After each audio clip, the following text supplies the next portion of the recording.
said, get 'em, get 'em, get 'em. I'm gonna get 'em, hit 'em, get 'em. I said, how can a possum be this hostile? With no home training, you know I'll pop you. Stop your breathing and close your nostrils. Plot your death while I read the Gospels. You're a hassle, you dirty rascal. You wanna wrestle, what survived the tassel? My cerebral, see no evil. You can't be a boss if you're weak and feeble. See, Sean Bigga, I'm bona fide. And you just born a fly. Said he had strengths on him rely. Picture that I then replied. The world is dark, it's just a matrix. My light will shine, I am the greatest. I said he's chicken, shit's kebab. Try to play me, this to God. In debate on what the profit is. As I squeeze esophagus. Get 'em, get 'em, get 'em. I'm gonna get 'em, hit 'em, did 'em. I said get 'em, get 'em, get 'em. I'm gonna get 'em, hit 'em, did 'em.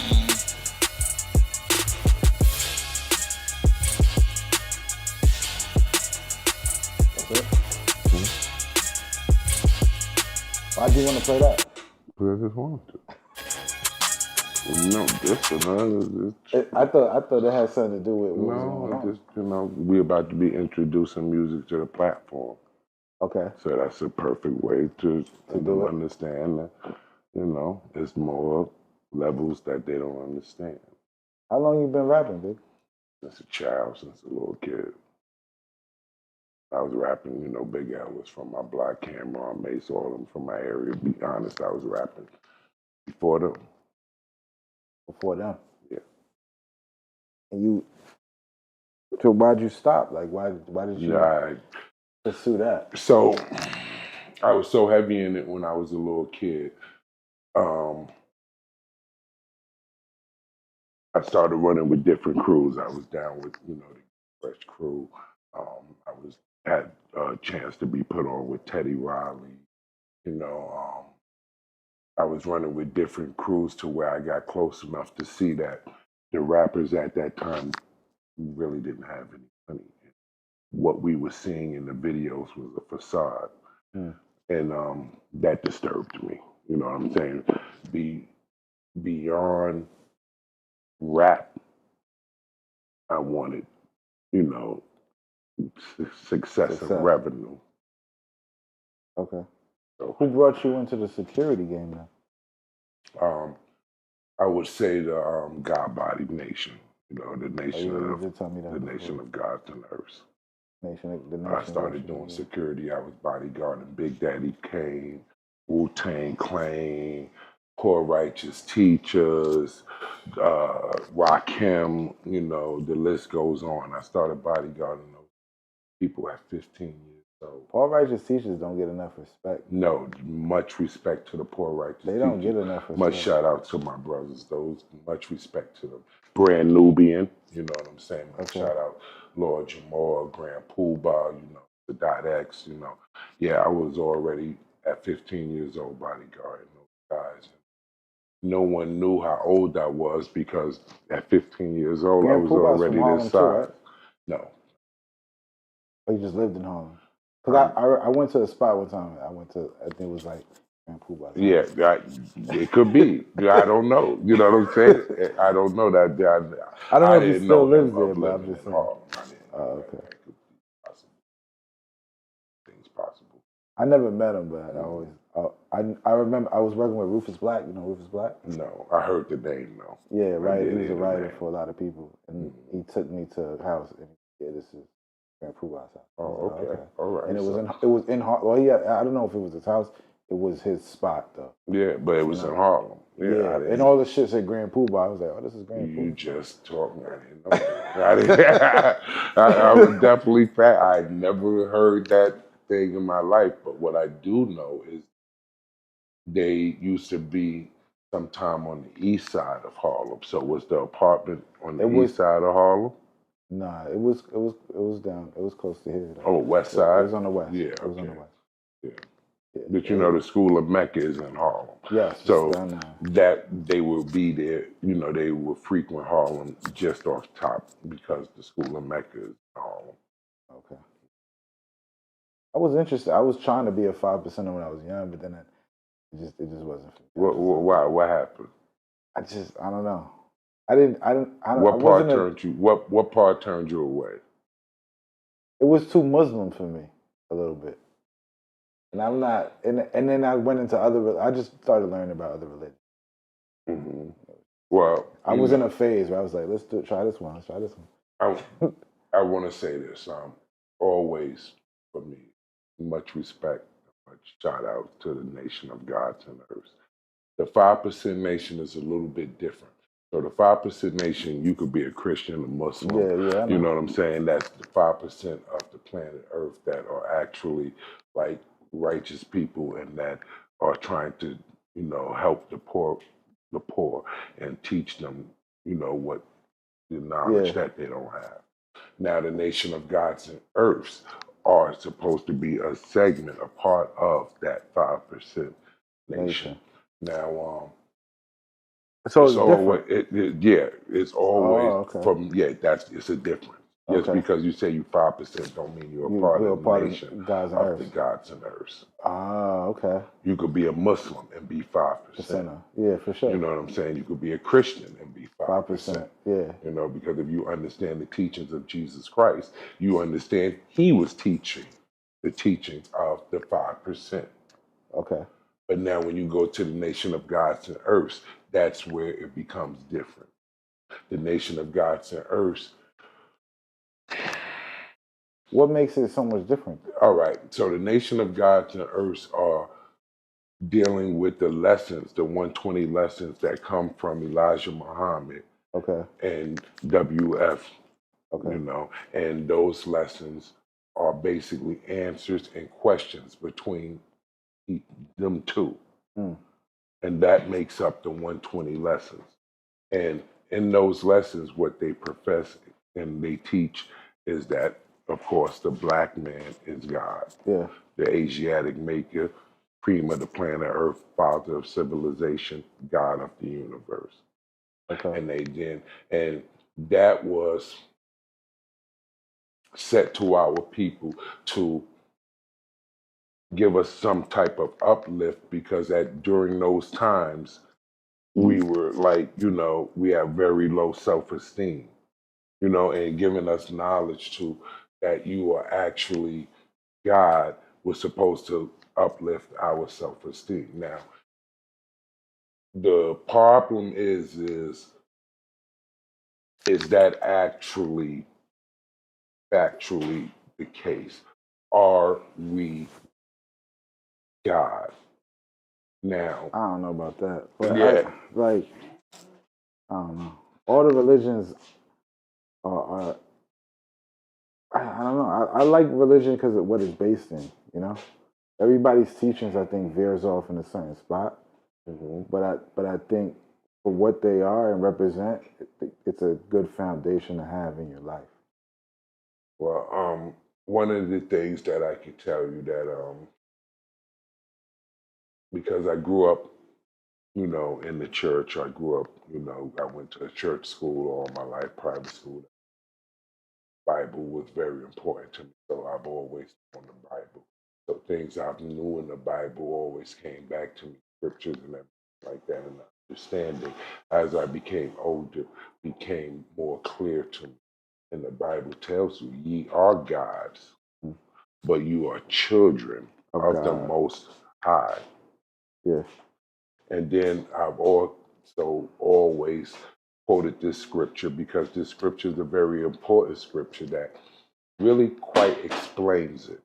It says, let this mind be in you, which is also in Christ Jesus, which being in the form of God, saw it not robbery being equal with God, but took upon himself no reputation, and lowered himself into the form of a servant, And being found in the fashion of a man, he became obedient even to the death of the cross.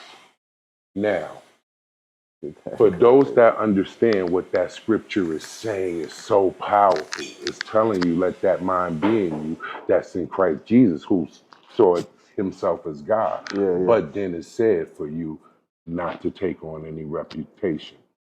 And that when you found in the fashion of a man, to lower yourself. Mm. So the nation of gods and earths, that for me, that I understand scripture, are we supposed to claim, that, or are we supposed to lower ourselves being found in the fashion of a man? What do you think? You're supposed to lower yourself being found in the fashion of a man. Okay. And become obedient. Said, let this mind be in you, which was also in Christ Jesus. So even if in your mind that you are God, you have been found in the fashion of a man. Yeah. Become obedient. And then and we can end this on this. The God bodies. We gotta get those. The God bodies and people. Yeah.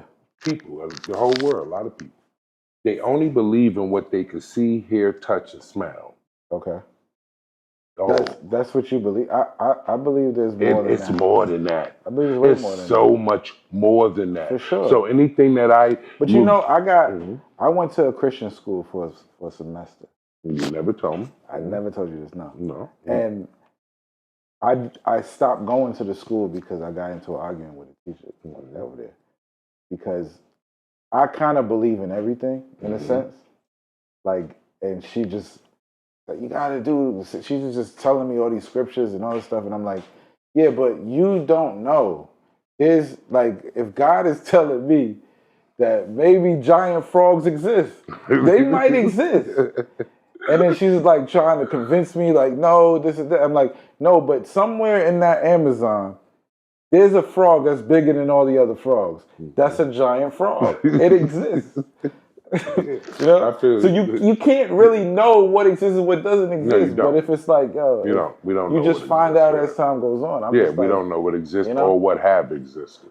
Yeah. Yeah, because it's things that existed that no longer exist. She got so mad at me, this teacher got mad at me. I was like, I can't go to this school. They're just like beyond, they're too much in the scripture. They kind of like not seeing in between the lines for me. I feel you like that. But yeah.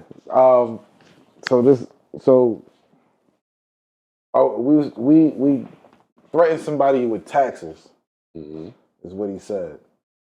This guy, Math.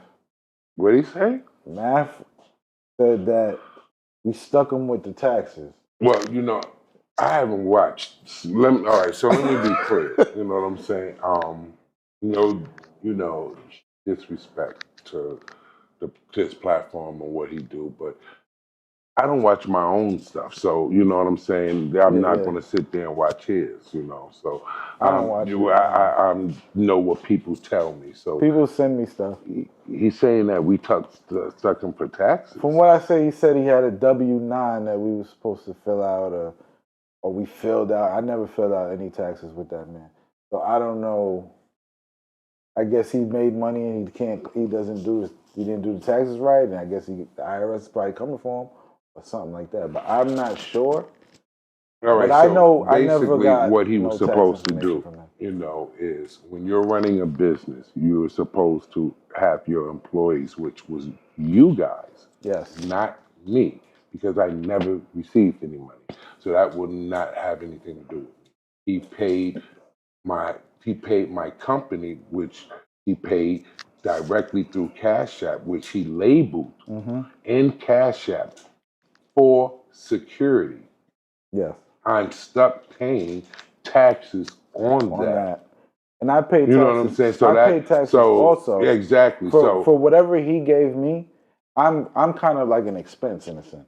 So let me explain it. This is important.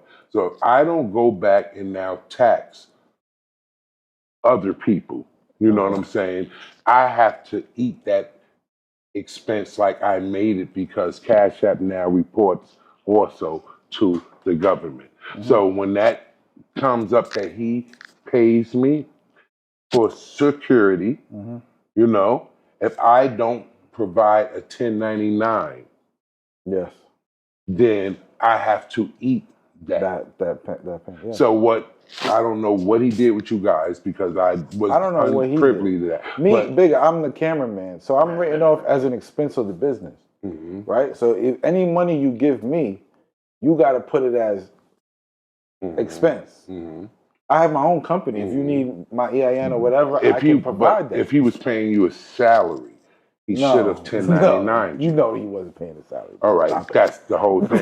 If he was paying, so if What I it was, if I it's a hire kickback somebody for what and if I'm I doing. don't put them on a W-2, that means I'm 1099 in them.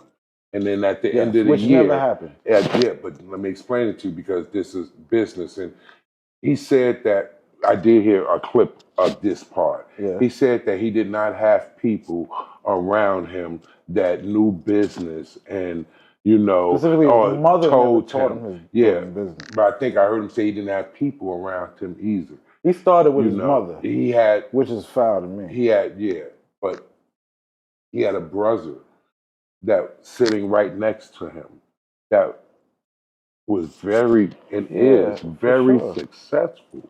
What are you talking about? You didn't have people that run a bit. I have over 100 employees. You do.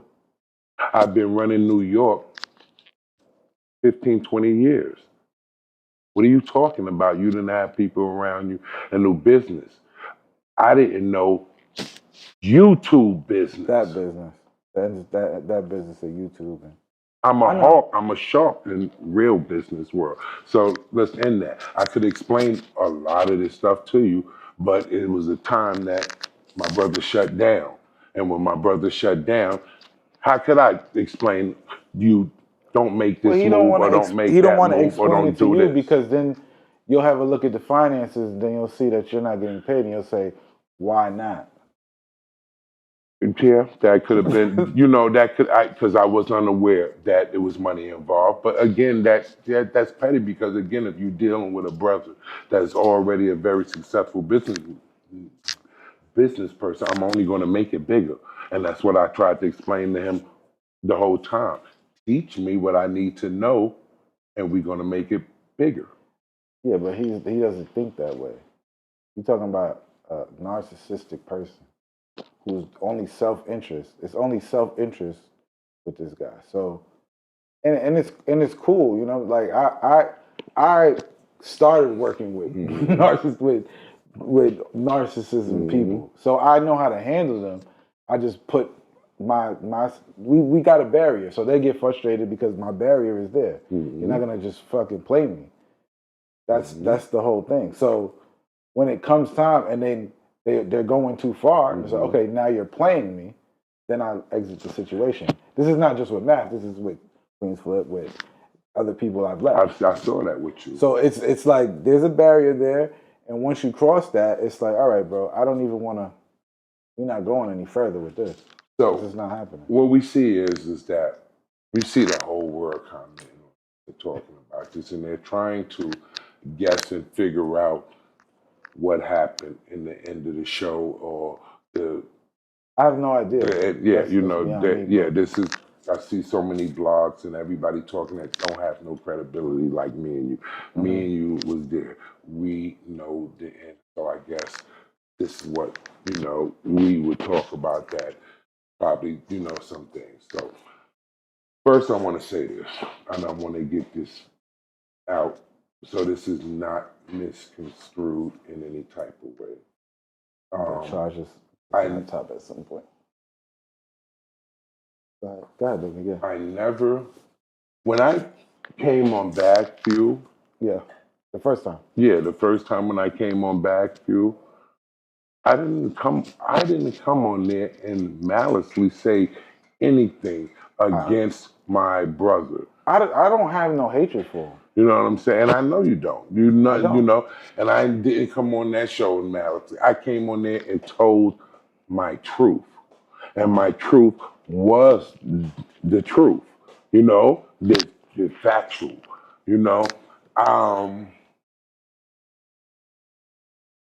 felt after 3.5 to 4 years of me being loyal on that show, me dedicating my life, me taking away from my own private business, my family, my children, to come on that show, drive over an hour every day, because I don't live in the city, to come on that show, that the people that was watching me, that would stop me in the world every day, that gave me the inspiration to keep coming on the show, they deserve to know why I wouldn't be there no more. And if I didn't say anything, and if I didn't come on Bag Fuel and say my piece, it would have been painted however it wanted to be painted, which wouldn't be the truth. And the people, for me, deserve to know the truth. And my children needed, and my own bloodline needed to know that I documented the truth. Now, with that said, I gave just to that show, not to him, more years, but just to the show, sitting on the show, 3.5 years or more of my life.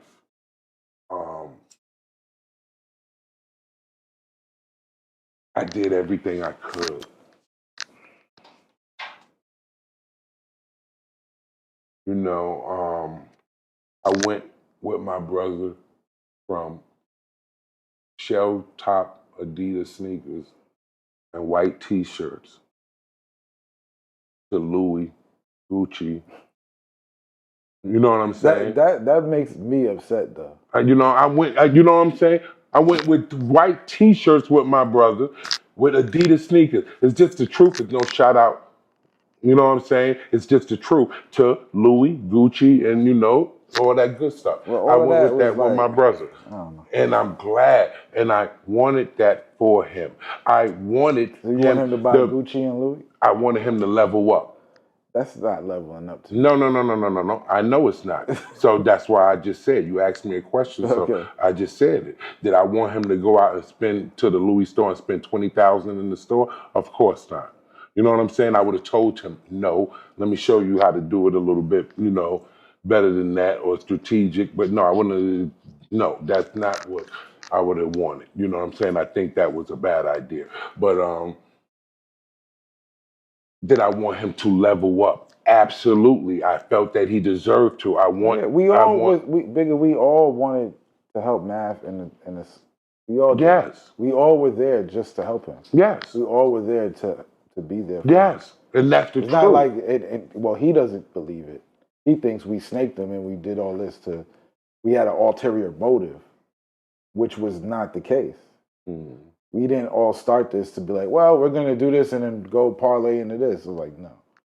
When I explained it to you, when we used to drive in the car, let's rewind that because that whole story has to start. So again, let me make this point, you know, before we get deep into this.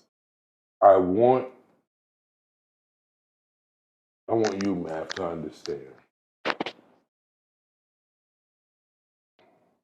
I want you to understand.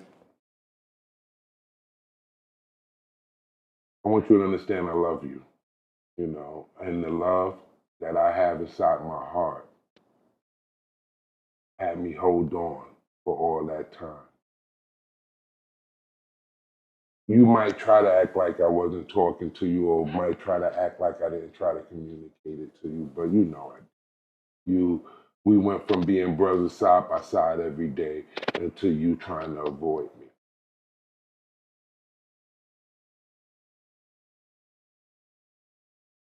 This is what the world don't know. My expert opinion was over a long time ago. Extension cord? And You have an extension cord? Expansion? No? Yeah. Shit. Make sure I charge my it. expert opinion was over a long time ago. And I tell you when it was over. and explain it to you so you understand. Math Hop is not over. You know what I'm saying? So I'm not saying that. My brother have a beautiful career that he could pursue and go after. But what we build, my expert opinion, that team was over. That form of what we got to know the world. Now, let me make this clear. Much respect to the original co-host that came on before me. Much respect, y'all. Misfit and knowledge. Misfit and knowledge. Y'all laid ground that I was able to come in on. You know what I'm saying? So without what y'all did, it wouldn't have been no ground for me to come in and walk on. But my expert opinions show that the world grew to love, that the world fell in love with, and that made history was not that show. It was not that cast. The cast that it was that made a difference to the world happened to be when it was all of us. With Heineken, Esso, me, and Mecca. Mecca. Now, I was on before all of those guys. Let's be that clear. I was on before all of those guys. Thank you. I was on that show for over 3.5 years. I don't think none of them, even now that it's over, was on there for 3.5 years. No, they were on there for maybe like 6 months or so. How long was Mecca on there for? Mecca was on about the same time as Heineken. Would it be 2 years, 2.5 years? Well, maybe a little bit before Heineken. Yeah. So what would that be? Like about two? Well, Heineken I don't know about after. Off the show now for 2 years, right? Yeah. We've been off the show for 2 years. Yeah, I've been off the show for 2 years. So if you was off the show for 2 years, Mecca got that time. And then Heineken was on the show for 9 months, right? I think Heineken and Esso. So that's 2 years and 9 months. Maybe shorter. Basically, that Mecca lasted. That would be the longest lasting person besides me. I was Mecca. on, Mecca. I was on there for over 3.5 years. Yeah. You know what I'm saying? So now, I don't take no pride. I'm hurt. My expert opinion was a part of me. So it is nothing that I take or happy that my brother endeavors didn't work out. I'm hurt. I'm hurt because I knew it wouldn't work out. I'm hurt because he didn't listen to me and communicate with me. I'm hurt because I literally watched. When I was a kid, I watched NWA. And that hurt me inside because, I felt like I was down with Easy and Dre and Ice Cube and, you know what I'm saying? I thought, that was, the music and everything and what you see grows inside of you. So I'm like, yeah, that's the team, this is it. Yeah. So when these guys started to break up and they started to drift apart as a child, that hurt me. I never pictured in my mind I would be a part of something like that. So now come fast forward. I realized in the middle of the air that I didn't know how this business worked and everything like that, but I realized that we hot. Yeah, at one point we was. We hot everywhere we go in New York, everywhere. Drink Champs and everybody and all those other podcasts, we was on their heels. We were number one. People was tuning in. Everything we touched did hundreds and hundreds of thousands. I knew, okay, this is what it is. And I'm like, all right, this is what it is. But then I'm looking and I'm like, Did you think it was Get gonna my last? brother. Do my brother understand? Is he making easy E moves and not recognizing that this is not about him and that this is about the team that's around him and this is about all of us No. that God have blessed you and put you in a situation. Not you thinking like you have said that you sat back and like picked us all and you was a mastermind. That's not what it was. You was blessed by the Lord, and we were all put Put there. in position at the same time to make something beautiful that changed the world. And it was not going to be done by what you yourself titled the man of God. So when I watched you not understand the demographics of what was going on, when I watched all of this and you wouldn't listen to me, it was hurtful. It was a hurtful thing. This is when it started, and this is what we get out. And I'm gonna get this out one time because this have everything to do with you. First of all, again, let me rewind this and say this because I want this clear. Math, you or me, and I, you. I would not ever want anything bad for you because you are me and I am you. We are one and the same. All I see is I. So why would I want you not to have success?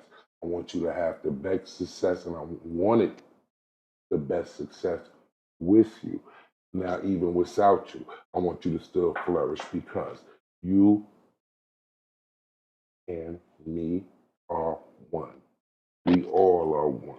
We all are different personalities and characteristics of one. We all must love each other as God has loved us. We must all look at our brother as if our brother is ourself. I used to try to tell you all that, but now going on to it. When I saw my brother didn't even understand what I just kicked, He's not gonna do that. that was though. a hurtful thing. Now, That's people, not in his character to me. it's not in this character. Now, people, this is what the world want to know. Because I don't need to get on this YouTube and make lives and do shorts and talk trash and pull other people down. I don't do that. That's not who I am. I take that very serious, actually, and it's kind of dangerous. So I don't do that. You know what I'm saying? That's not what I do. But let's talk about something. All right.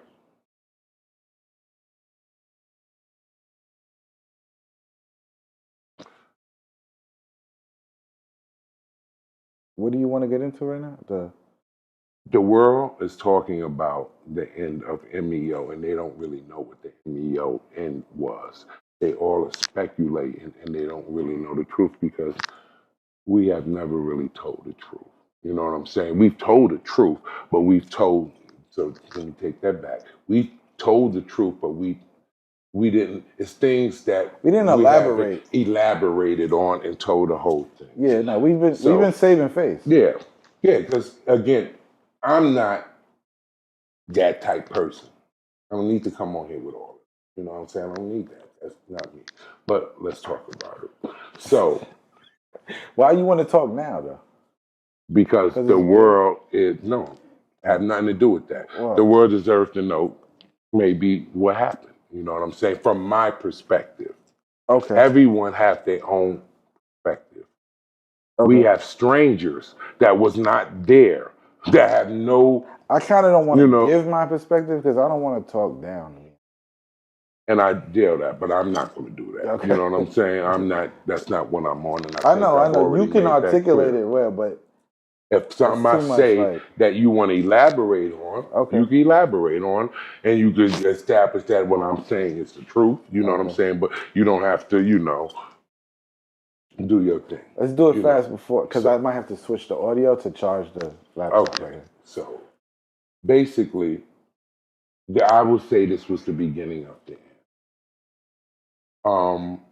Space Ghost lives almost upstate New York. I live almost upstate. No, New York, you something live like that. upstate. I don't Yeah, live upstate. we both. Let's just say this: we both live in the same direction. Yes. So not only was I doing many things for my brother, sweeping the floor, cleaning the shop, you know what I'm saying, providing the security, being the security, doing other things, which I don't, it's all love, you know what I'm saying. I, at the end of the night, would know that he used to put space in a cab. A cab from where we was at would be about $60 to $70. So me, again, trying to be the brother, I take space home. You know what I'm saying? Instead of going to check on all my stores in New York City that I could actually check on and be popping up on. After the show, I would take space home and drop them off to save them. Now, while I was doing that, and I would take space home, we would have conversations. And I always had, the dream of running, a show, you know what I'm saying? Because back in the days, I used to already do this. When they used to have back in the 90s, when they used to have the TV thing where the people used Public to come access. on the public access channel, I had one of those. And I had a radio station channel, so it wasn't like I wasn't used to this world, but from the past up forward, I wasn't used to it. So I used to tell Space, I said, I have an idea of us expanding my expert opinion and me coming out with a show for the throne room, and I would base the show out and, I have these ideas and stuff. And it'd be like an expansion of what we doing. And Space thought it was a good idea. He said, I like that idea, Bigger, tell me more about it. I'll work with you with it, whatever. Now, mind you, I had already told my brother this idea a long time ago. I had been telling him this is what I had wanted to do. Mind you, he never made effort to help me with it, and he never, taught me anything. And when I say made effort to help me, because he says like, oh, I wanted him to take the time out to teach him. No, show me the game and let me, you know what I'm saying? Show me what to do and help me, you know what I'm saying? As I'm helping you.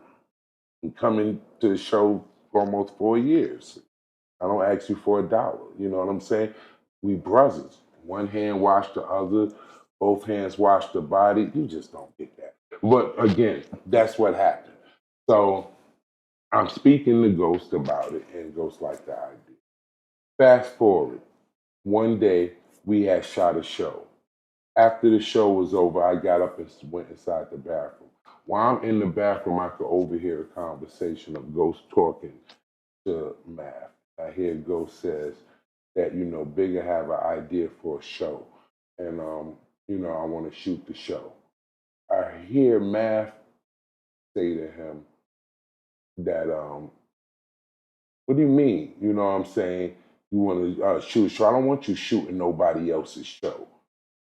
So I hear Space say to him, I'm not talking about nobody else. I don't want to shoot nobody else's show, man. I don't even want to shoot this show. But we not talking about nobody else. We talking about Bigga. So then he says to Space, you know what? I'm going to make you sign one of those NDAs, those non-disclosure or whatever, He said, I'll make you sign one of those. Make you, me, you know he's what I'm crazy. saying? That's what he said. I'm just telling you Make me from crazy. what I remember. I got You it. know what All I'm right, saying? cool. If I'm inaccurate, please, correct me. Nah, You know what I'm saying? This is what I heard he said that. Yes, yes, but you know what make I'm me saying? is crazy. Because I don't have to get on here and lie. That's what happened. So when I came outside the bathroom, I had already, mind you, I had already heard the conversation in the bathroom while I'm washing my hands. When I came outside the bathroom, Mac immediately says to me, Bigga, you trying to steal space? I gotta switch the audio real quick. Hold on.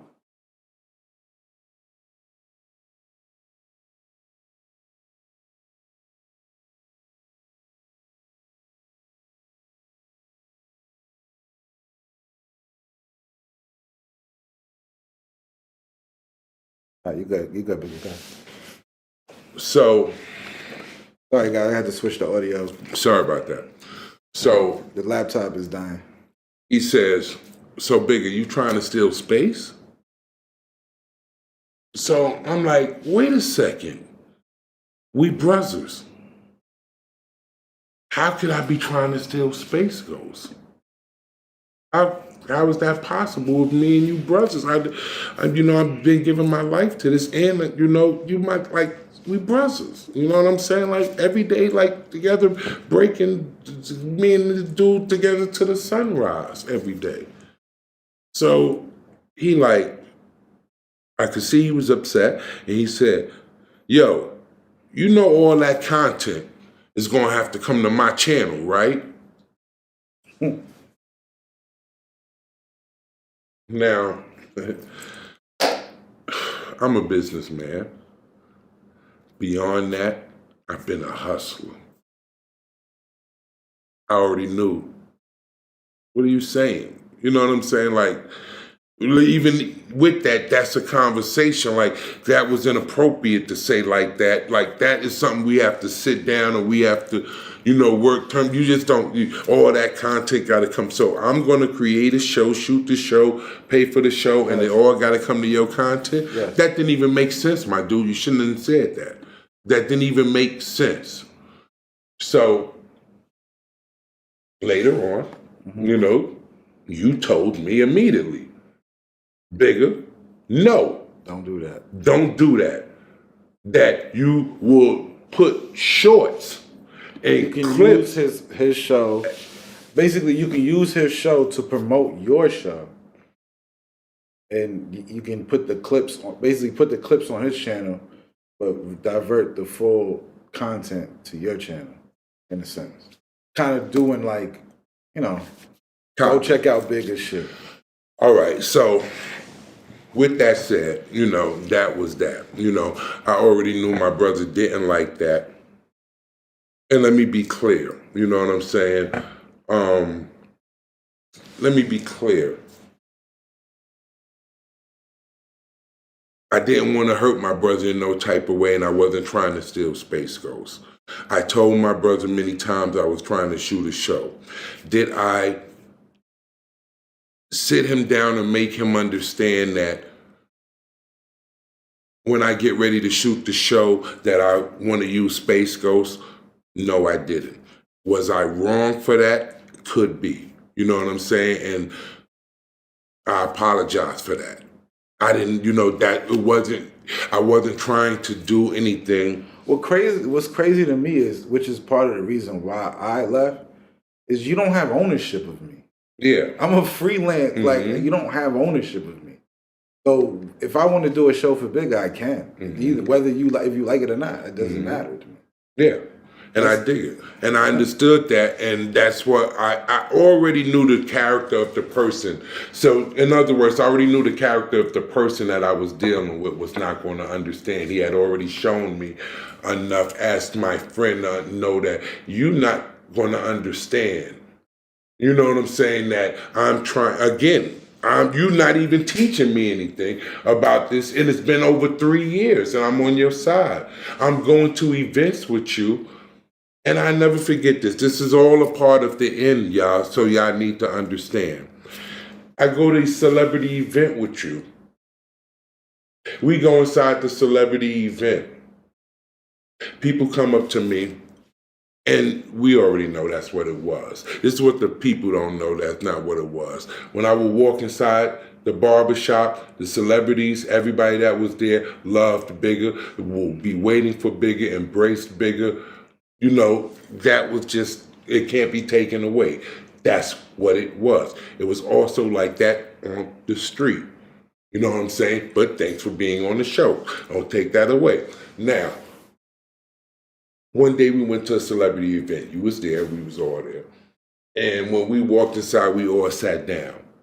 And there was someone there that immediately, they all people, different people coming up to me. But one gentleman in particular came up to me.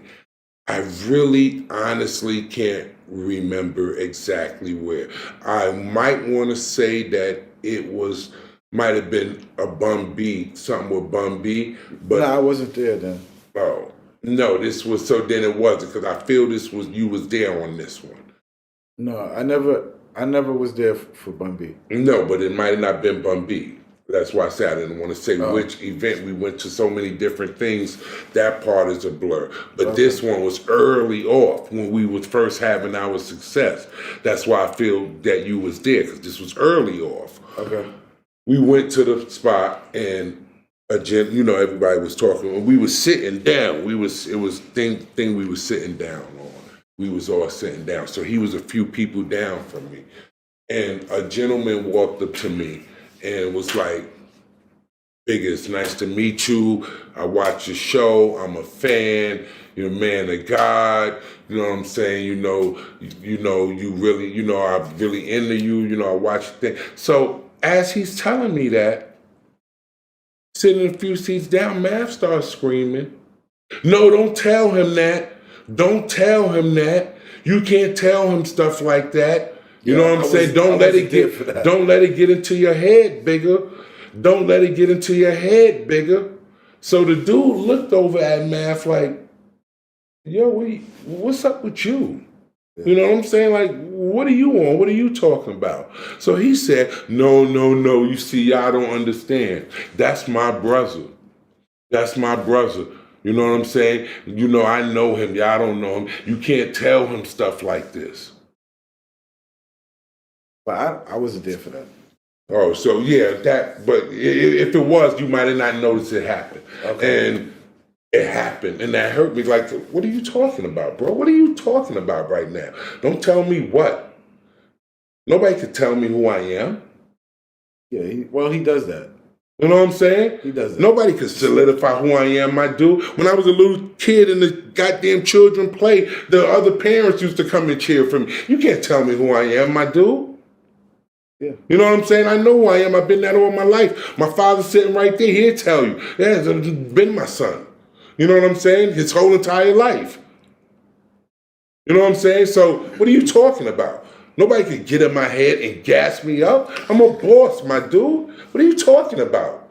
So all of that was a part. Let me take all that down. All that was a part of little things that added up. Now, fast forward, going back after the situation that you told him.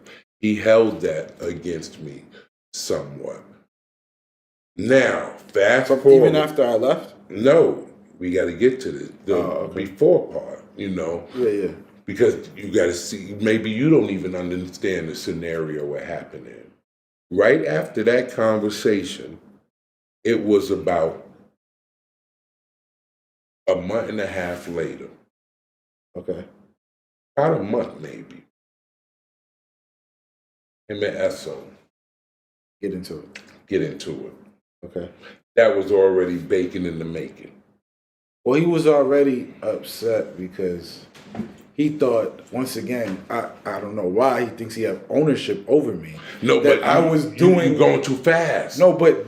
That was before that, though. It was before I started doing that Yes. shit? Helping them? Yes, you're going too fast. You sure? Bro, I lived this. All right. You're going too fast. All right. Him and Esso got into the beef over Funk Master Flex. Over the Flex thing, okay. He had no idea that you was compromised yet. I wasn't compromised. Why you think compromised? No. How about this? But what you don't know is, Esso and Heineken were already doing Backfield. We know that. Before me. Yeah, we know that. So and they were already going to do it anyway, Mm-hmm. whether I was there or not. I just said, I want to help y'all. Let me get to it. That's so it. This is all the breakdown. Understand it. We letting the world know where everybody that is talking about it and everything, they can watch this, accept it or not. You know what I'm saying? But this is the breakdown. I'm not happy for it. I'm not glad for it. You know what I'm saying? I'm actually sad about it. But y'all want the truth? This is the truth. We giving you the truth. I don't need to lie. I don't make no money off none of this. I don't need none of this to make money. I'm already a boss. This is the truth. I'm giving it to y'all right here with the man. So, going back to that is when Esso and him got into that beef that day, you know, about the Funk Master Flex thing and the not playing the radio shit and all of that. Well, Clue, you talking about Clue? No, it was it was Clue, but Funk Master Flex was in it because Funk Master Flex instigated it, and he was like, I challenge. He did instigate. I challenge, it was all from Funk Master, the world. Funk Master Flex has something to do with the destruction of MEO. I'm telling you. No, he didn't. That, yes, he did. No, that was all math. You know what I'm saying? No, seriously, it was all math. He instigated it. No, Listen.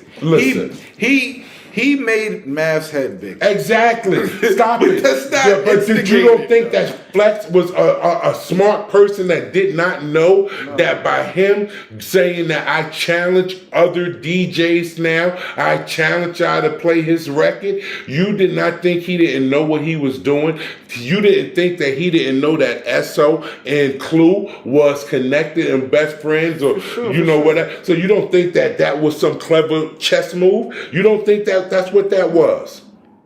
You don't think that that man didn't know that was going to cause? That has nothing to do with MEO, though. Yes, it does. It directly caused Math to come to the shop that day and look over at Esso and be like, yeah, why the fuck your man ain't playing my shit? That's how it started, bro. I'm sitting right there. That's how it started. That's what made Math look over at him and say, fuck all that. By the way, why your man ain't doing that? And that's what started the argument, and Esso started to express to him, I told you, I just want to do the podcast. I don't want to do the music. I don't want to do the music business. I don't want to do it. And that's what started the whole thing with him and Esso. And then when they went, I was there. I mean, there's other factors that you don't know about that. I'm not all right, it might be. I'm not gonna say. No, I can't say it. I can't say that. Why? I can't say that. So I'll tell you off. I can't say that.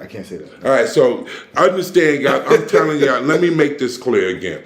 I'm telling y'all from my perspective what happened is now he just letting me know it's other little pieces, little shots that I don't know about. It's other I'm shit. telling y'all what happened with my perspective that it may have started that though. Yeah, it may have started there, but then as it progressed, it was other things. No, it was no more after that day. Esso never came back after that day. That was no. So definitely it's other things before that. Yeah. So I don't. Yeah. So that was just the straw that broke. Exactly. That was the straw that broke the camel's back. So I'm telling you about the straw that broke the camel's back. So that day that got ugly and whatever like that, and him and Esso didn't see eye to eye. Esso ended up saying to Matt, I don't have to fucking be here. When Esso said that, Matt said, well, get the fuck out of here. And Matt and Esso start walking off. Leaving. You already I don't know blame him. That caused a direct. So all y'all don't know, Heineken and Esso is brothers. They're together. Esso came on the show through Heineken. So now Heineken had to come back to the show and sit with us, but Heineken felt some type of way because that's his brother that just walked off the show. So that was already a closing door that was just, a matter of time. So we was able to shoot after that, maybe I think 2 shows, and then we had the G Unit show, the Tony Yayo show. Yeah, the Tony Yayo show. Much shout out to Tony Yayo. Magnificent show. Matter of fact, is that our highest rating show on MEO? Yes. Oh, it's funny. The show that I ended up reacting on and trying to defend the guys. It was but for those that say I was nobody, if you take me out of that, would that been the highest rating show? I don't know, Bigga. It was a lot going on in that day.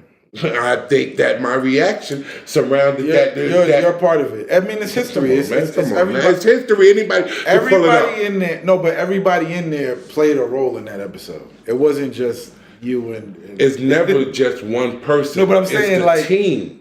There was a lot going on. Yeah, it's the team. But you got to understand there was also history between because I wouldn't have reacted like that if I wouldn't thought that I was defending you guys. Yeah, but there was that's part of why the show was so impactful. I was defending because you of the guys. history between Yayo and Heineken, Yayo and Esso. Yayo is a bunch of history there, and I don't know none of that. Yeah, you know, again, I don't know none of that. I'm just fast forward in the future. You know what I'm saying? I'm just fast forward right now in the spot, and you know, I know that G Unit, my dude Yayo, much shout out to Yayo. I actually got much love for Yayo, but in the real time, right then and there, it was clear to me he came to wreck the shop and he came to disrespect niggas, you know what I'm saying, and make niggas look like clowns and all of that other stuff like that. You know what I'm saying? And I'm like,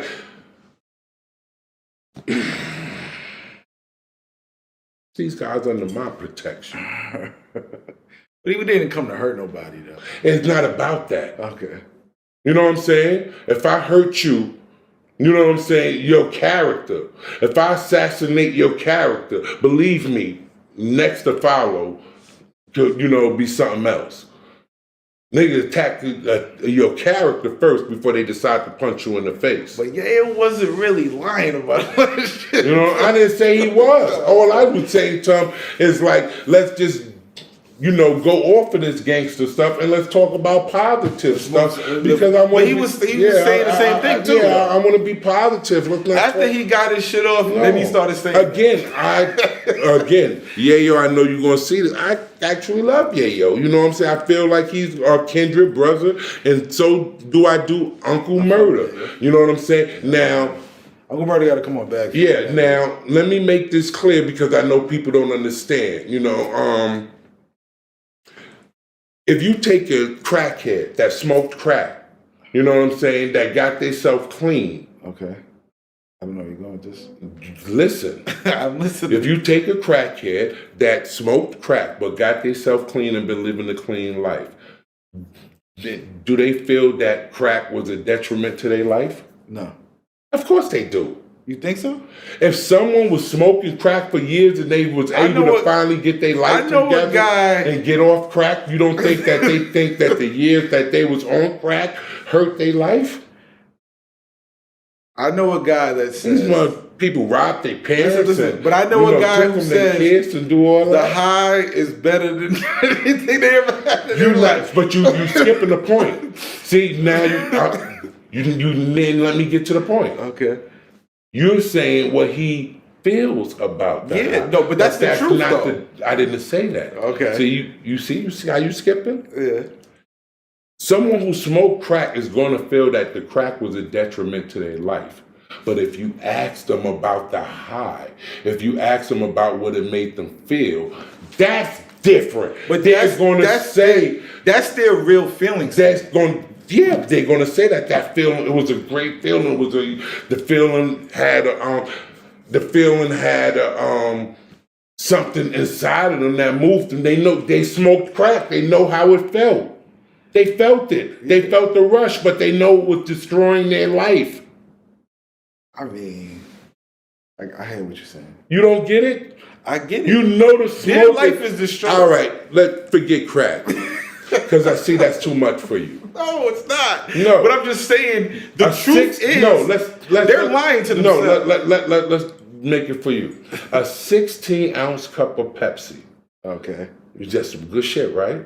I don't really drink soda. Well, come on now. You do something. I drink juice. Juice, you know what I'm saying? We big the same way, Bigga. I'm not saying I'm out of this. You know what I'm saying? I'm not saying I'm out of this. I'm trying to paint the picture so you understand that donut, whatever you want to say that it is, you do. I don't know. You know what you do, that cake. You know what I'm saying? Whatever got us like this, little pudgy, that whatever. We know is a detriment to our life. Yes. Now, if you ask us, how do that cake or how do that soda taste? What are we going to say? I don't see it as a detriment to my life, though, babe. I'm not gonna hold you.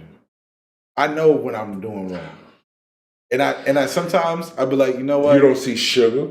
I do, but as sometimes a I go. detriment to But your sometimes life. I go. Sometimes I go. Fuck the life right now. All right, you know that's true. All right, so you take it off. Do the doctor? You know what I'm saying? Do the doctor tell you that? No. Do the doctor see sugar as a detriment to your life? Yes. So let's. But I don't have diabetes. You don't have to. You don't have to. The doctor, I'm sure at your size, I'm sure at your weight, the doctor's already telling you that it's your age and you should come down a little bit. No. The doctor don't tell you that? Nope.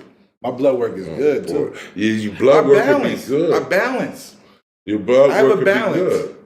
I have a bad metabolism. I eat like once a day. Like it's bad. All right. I need. There's other things I got to do. All right, not taking away from the point. You know the point I'm making. You know what I'm saying? Rap music, gangster, not rap music, gangster music.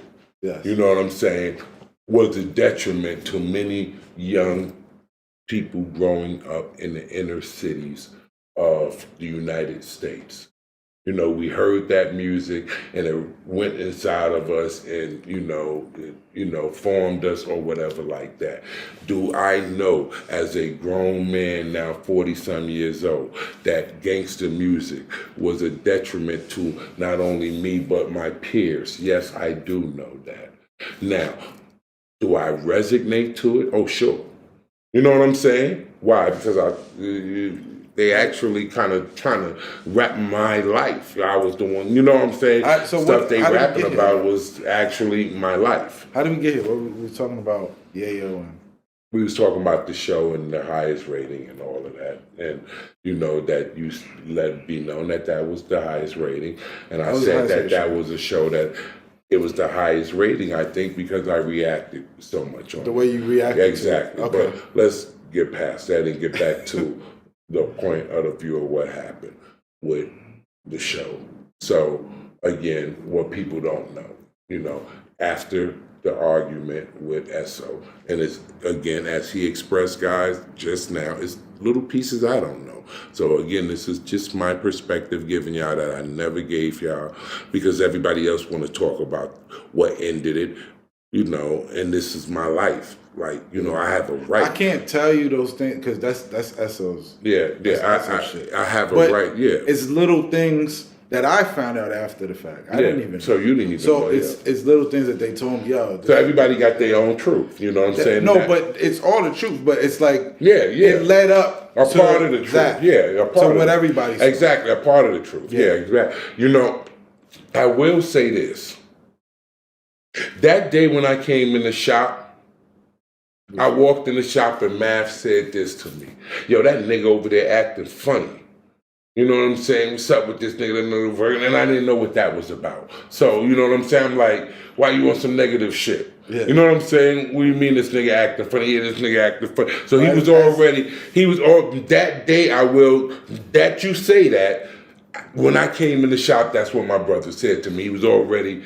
It was something. He contemplated already. It was something obviously going on between those two. It wasn't between those, it was just him. Oh. To be honest. Oh, I don't know. Esso wasn't really, Esso just living his life, coming in doing what he's supposed to do. All right. I can attest to that. So fast forward, guys, you know what I'm saying, to get this story done with once and for all. So, again, my perspective where I stand, after that situation, we did a couple shows. Then there was one show that we were shooting, and you didn't show up. You know what I'm saying? And what happened? Let's tell again. I'm telling from my perspective. Tell the real truth. Why I got. So you want me to tell my perspective what happened from my side? I'll get to you. Then you. I'll get to you. All right. So you go first. When we did the show, we would get a text in the morning, right? Mm-hmm. I would kind of text people in the morning or Math. Mm-hmm. Yo, we got a show tonight. Da da da. Right? Mm-hmm. We filming with this time Mike Geronimo. Mm-hmm. Right? This is where it really started. Mm-hmm. Mike Geronimo was supposed to come on the show. Right? Was it Mike Geronimo? Yeah. Mike Geronimo. One day he was supposed to come on the show. Shout outs to Little Prince. That's when you know. Right? And he was gonna. Math was in the studio late or whatever, and never sent a text confirming that Mike Geronimo was showing up. Mm-hmm. So everybody stayed home. Everybody, I'm hitting Math, yo, what's up? Everybody's hitting Math, yo, what's up? There's no response. Math overslept. Mm-hmm. So because he overslept, nobody went to the shop. Mm-hmm. He got it. All right, you went. You was there. Another thing. That's a good point. No, that's the way it started. Wait. No, this is a good point, but this is a good point. So what he's explaining to you was a day that was on the schedule, right? It was a day scheduled. Exactly. But you have to confirm. Because there'd be days that are scheduled, and then the artist is not showing up tonight. Like, oh, they're late, or, you know what I'm saying? We got to push it back, or but we're doing it the next day. It's always something. But this is funny that you mentioned that, because I do remember that day. So I was unaware that we was not shooting that day, and neither was security.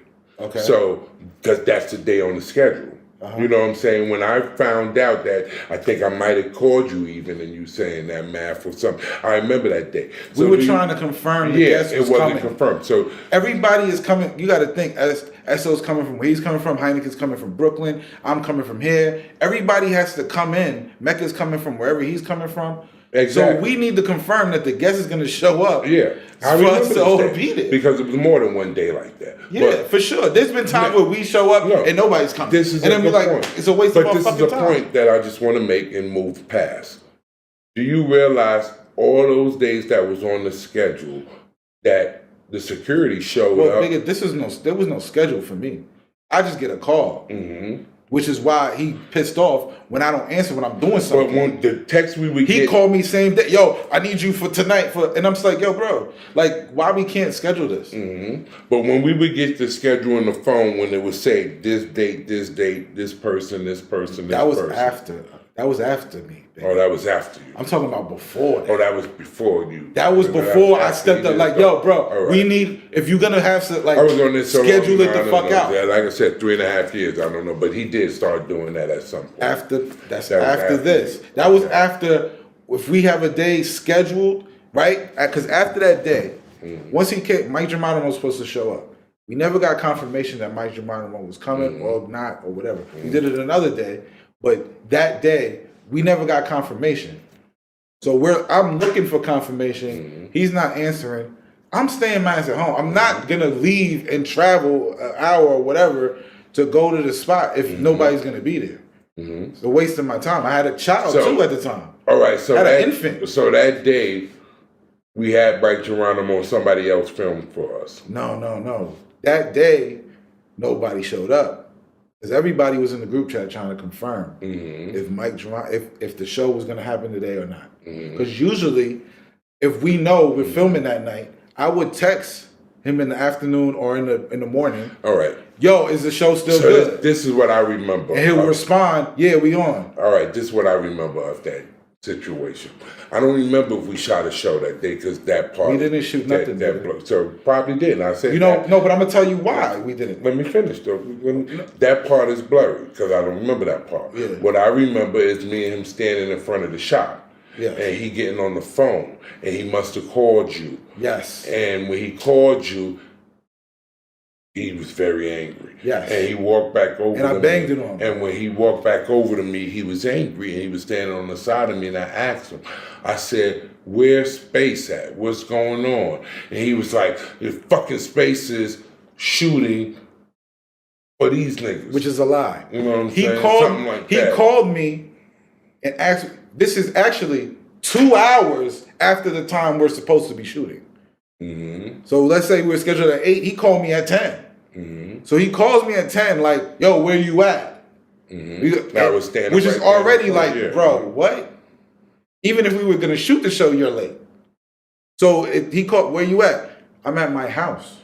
I'm not going, So then he, yo, what the fuck? Why the fuck you just show up. So I'm like, hey, you're not gonna just yell. So that's dumb. I don't think he knew. That was the first day he realized you were shooting the show for him. He didn't know that. I was not shooting the show with him. Oh, so I was in my fucking house. But you were supposed to. So what made him think he was shooting the show? How did he know then that you were shooting the show for them? Because that's what he said. That day I was not shooting the show with them. I was in my house. He didn't make it. I told him, How yo. did he find out that you were shooting the show for them? I don't. Maybe I don't know. Maybe no. I didn't tell him, but maybe he just knew because things changed. Things look different over there. Yeah. Well, so again, what I remember him saying something about you were shooting the show for them. CASHAPP and Heineken. This is why I work with them for sure. We're on time and we do shit in the day. Mm-hmm. We don't film at night. We don't be there at time at night. Good point. So there's no time where I was shooting Esso and Heineken show where I would overlap with Math. Never. Good point. Well, again, like I said, this is coming from my perspective of what was told to me. That's what was told to me. So that's when I knew he realized that you were shooting a show for them. Matter of fact, I didn't know. So when he said it, Bigga, it was news to me.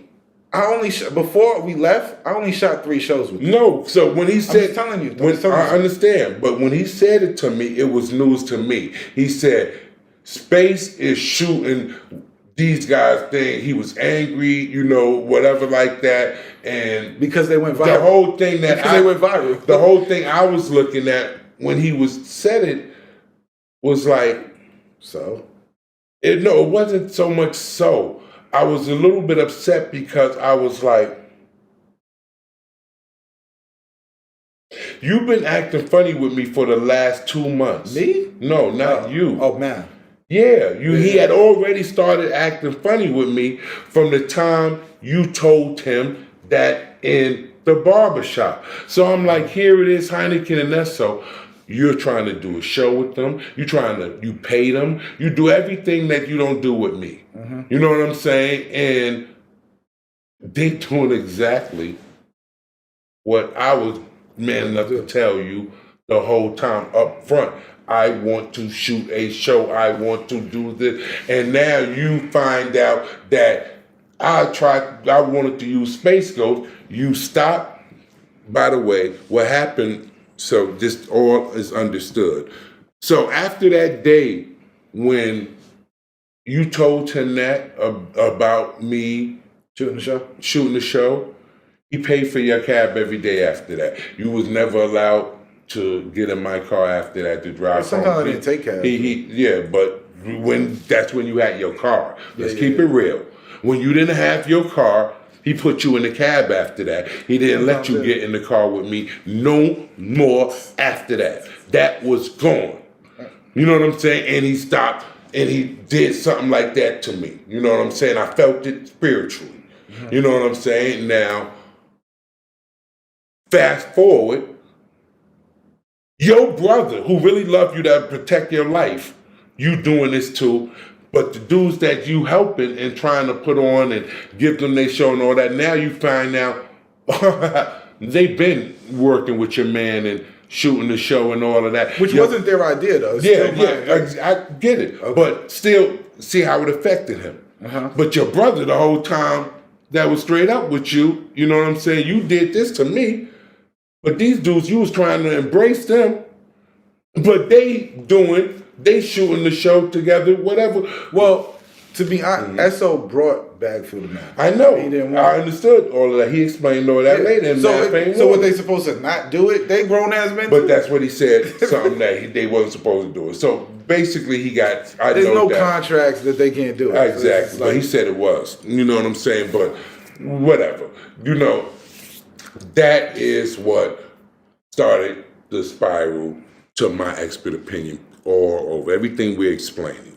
Not in my eyes, though. Not in your eyes, from my what had happened was that first thing with the Mike Geronimo show. But you're not letting me finish, though. Okay. It's much more. Okay. You know what I'm telling saying? You why I was finished. Oh, yeah, why you was finished, yeah. But which started with the Mike Geronimo and the fucking up the schedule and thinking that people are going to show up on at a time. But you see, but this is good that you say that because that's your perspective. And I want them to hear your perspective. But again, on my perspective, I didn't see that as when you ended. No, that was like, all right, strike one. Mm-hmm. Then it's harassing me over the phone for shit Like I need this now, but it's like, yo, I'm working on it. If you give it a minute, you'll get it. But it's the rushing of all right. So let me finish the play out, right? You know, so now because you let me finish the play out, get this over. I'm gonna be on this all day explaining this nonsense. You know, so after that happened when he was seemingly upset that you were shooting their show. You know,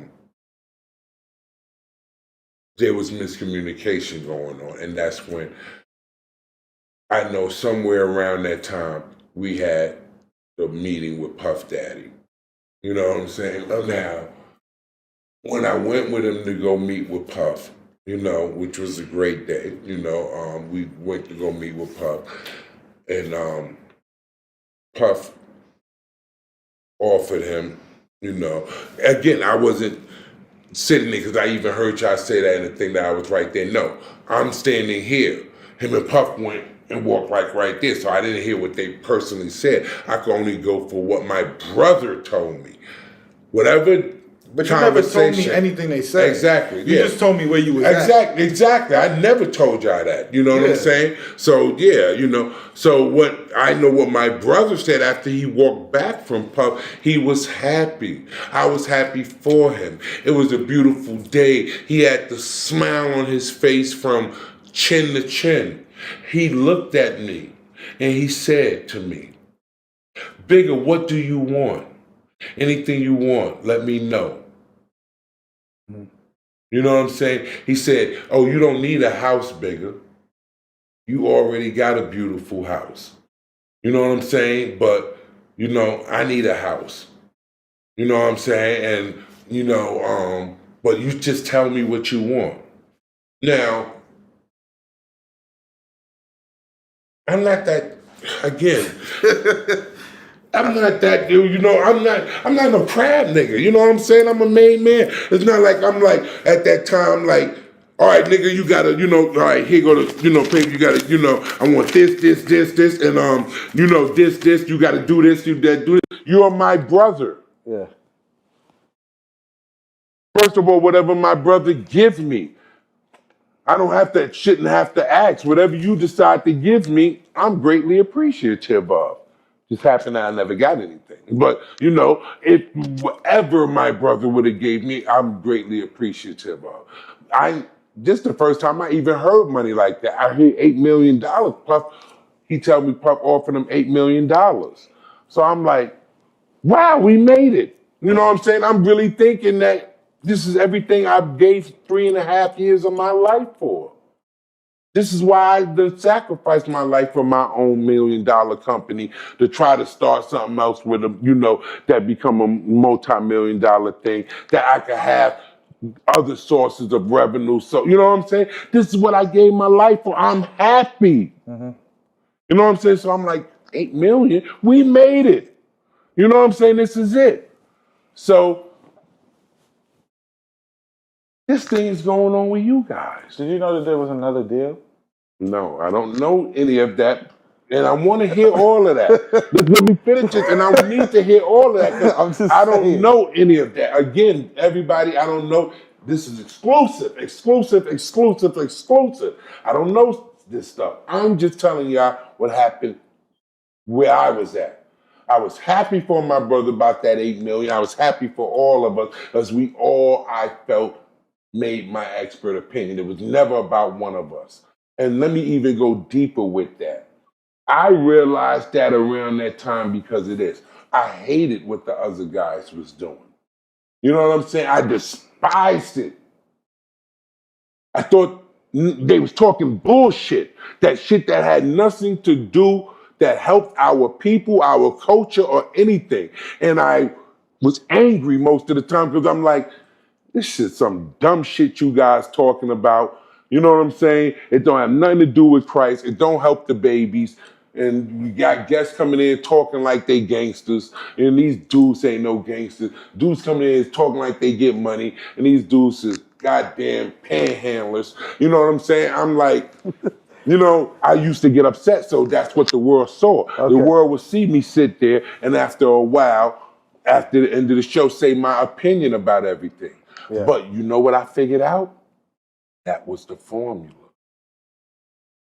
I figured out, oh, they gotta hear all this dumb bullshit and laugh and you know what I'm saying, and be on the floor and hear, and then it takes me to come in after that laugh and shit and then give you the real hard knowledge and I realized it was a dynamic. Exactly. And I realized I didn't create that. No. I realized my show that I shoot right now probably don't have that. Why? If you say, oh, where your million followers at? Why you don't have 100-some thousand? I didn't say I got the formula. That's not the how it formula is what we had. You know what I'm saying? I know that was the God-given formula of what we had. We figured it out, and that was just exactly. Everybody was able to be who they are, and we was able to get the content. And exactly, and it was a beautiful thing. So now, getting back to it, you know, that was going on with you guys at that time, and he mentioned something about you were holding on to some reels or something like that. No, the deal was predicated on footage that I'd shot. And I didn't know all of this. All the old episodes, Fat Joe, Tony Yayo. I didn't know all of this. The Fat Joe, the Tony Yayo, all the bigger episodes. That's what they wanted. Wow. That's what they wanted. So here comes math. Here comes math. I need that. So and I already know there was 2 deals. That was just the one he took. But there was 2 deals. I didn't know he took a deal. Well, if the Diddy one. I didn't know he took that deal. I don't know if he took it, whatever. I don't know. Yeah, I just he told me he didn't take it. I just know he was talking to 2 separate companies. I don't know the second company. So I know yeah, you know. exactly. But I know he was talking to 2 separate companies. I know the deal with Puff, the $8 million. He told me he didn't take. He told me he got a phone call, and the phone call told him that Puff was trying to cheat him. That it was not worth $8 million. It was worth $20 million. And when I heard that, I knew we was out the roof. So when I heard that, no word, because that's what the phone call. The dude, he said that the dude called him. He didn't tell me who, but he didn't tell me any of that. You know, he just said he got a phone call and someone told him that the show was worth $20 million, not $8 million. So we was broke. We needed the 8. So when he said, I know what you're thinking, but no. So when he said that, you know, I'm immediately like, what the fuck? Did Cam and Mace just get 30? No, they got a lot. So I'm like, if Cam and Mace got 30. No, they started with 30. No, they way up now. Oh, wow. Much shout out to them. You know, like we family. Don't get twisted. What they good. Going on here, bro? They good. Like, you know, let me, you know, show. We on, right now, we on 139th Street and Lenox Avenue. You know what I'm saying? You know, this is me. This is Bigga. You know what I'm saying? This is like your cousin-in-law. You know what I'm saying? You know, your uncle is married to, God bless the dead, my cousin Earlene. They have beautiful children together. We family. Nah, I'm just fucking with them. But, you know, shout out. We all grew up. But, yeah, that is like family to me. You know what I'm saying? Now, getting back to it. Yeah. So there was 2 deals on the table, and I know he was in talks. Right? But nothing was finalized, I wasn't brought in, I wasn't told anything. So you just walk up to me, asking me for footage. It's like, bro, you don't, first off, what is my cut in this? And Bigga, to be honest, I said, you know what, if after you told me, oh, he's sitting with Diddy or whatever, I said, okay, cool. So if he's gonna take the deal with Diddy, he's gonna have to give me something for these. It's not just, you get it, because no, you don't own it. It's not the same way like me and you. You know what I'm saying? You pay me. And so everything that I do for you, you own. That's yours. It's not that way. I started with him, he was giving me nothing. $100 a month. And that's not, wait a second. And this is not but let me show you something different about a boss, because I don't want all this stuff to come out, because I don't brag it, I don't do it, I don't say it. You heard what he just said? He said I pay him. Yeah, obviously I have to pay him quite a piece of penny. Do I pay the guests? Yeah. I pay the guests a lot of money too, right? You pay. I pay a whole lot of people a lot of money. And I don't make shit off this. You know what I'm saying? So again, let's understand the perspective of the information you're hearing. So when you The guys difference between hear this, Math you and know how Bigga is to ownership. exactly. And Bigga owns everything that he does and has, and he owns it. Yeah, I just want it to be clear, you know what I'm saying? And when you see guests come sit on my platform and people come show love, everybody's paid. You know what I'm saying? Because I'm a boss. But getting back to it, you know, finish saying what you were saying because that was it. No, so we agree to build this, and now it's at a point where you're just, oh, you just a cameraman. This is Texas. You just a cameraman. You just shoot videos. You just do this. But it's like, bro, you, like, the whole structure of your situation is because of me. It ain't just camera work. You out your mind. You out of your mind. I was there when you told me to put your mom's address for the AdSense, and I did it. I put it through. There's the only reason you're getting paid is because of me. I know how much money is coming in because I'm the one who has to log in and put the episodes in and look at the shit and make sure that the ads are on the thing. And I had that, like, I'm doing it. Speaking about that, so, you know, I didn't understand so much about this business, but I understand a lot now. So, we just said the Tony Yayo episode. That's just one. Let's just take that one. What is that up to? 4 million? I don't know. I have no idea right now. Let's You can look. Let's look. Let's see what. Maybe 4 or 5. Yeah, it's like 4 or 5 million, something like that. Maybe I don't know. Now that I understand different things about the game, and this is for the world to understand that don't understand, because I teach y'all as I learn. 100,000 views for a top platform should, in dollars and cents, turn out to YouTube to about $2,500 to $3,000. It all depends. It all depends, Bigga. I wouldn't put no numbers on it. It all depends. Come on. I'm telling you. It all depends. Seriously, it all depends. So you saying it's less than that? It could be more. It could be less or more. It all depends on how many ads are on there, how many clicks it's getting. All right, so you may be getting a lot of money up front, but then later down the line, you might not. Wait, check it. So this is the facts. 100,000 views is from 1,000 to 3,000. So it's nothing less than $1,000. No, that's not true. That is true. No, Bigga, it's not. It's not. I've got 100,000 on views a lot. It doesn't equate to that. No. And you didn't get $1,000. You didn't get at least $1,000. You talk. It's maybe $500 to $300. You're thinking different for 100,000. Now, if you hit 1 million every time, now if you're doing 100,000 on every clip and then you're making some serious. Then you going into everything we shot did 300,000 or more. No, he was making money. Yeah. It's not a, no, he was making money, yes. So that's what I'm trying to say. All right. No, but you're putting a number on 100,000 views, and that's not the number. All right, so let's scratch that. Let's get to this then, since you know the numbers that I don't know. I don't know the numbers. I gotta look at you can see. Well, you know how it works better than I don't know. And then if it goes yellow, like Tony Yayo went yellow a lot. This is what I'm saying. What does it mean that yellow mean? It means less ads. You're limited. So a lot of black content gets limited. So then then there's Quarter Lab who gets 20% of the YouTube. It's a lot that goes into it. Yeah, that's crazy right there. There's a lot that goes into it. You might not make that much. All right, yeah. But Math was making money, yes. He was making money good. That's the point. But all right, getting back to it. So once I realized that he said something to you about the reels. Something to me about you had some reels. The old footage. And that did have something to do with the deal. Yes, I didn't understand it because, again, he didn't fully explain it to me. He just said you had, I didn't even know if the show was loaded up. I'm like, that's all you should. What could he be holding on to? They want to put it on TV.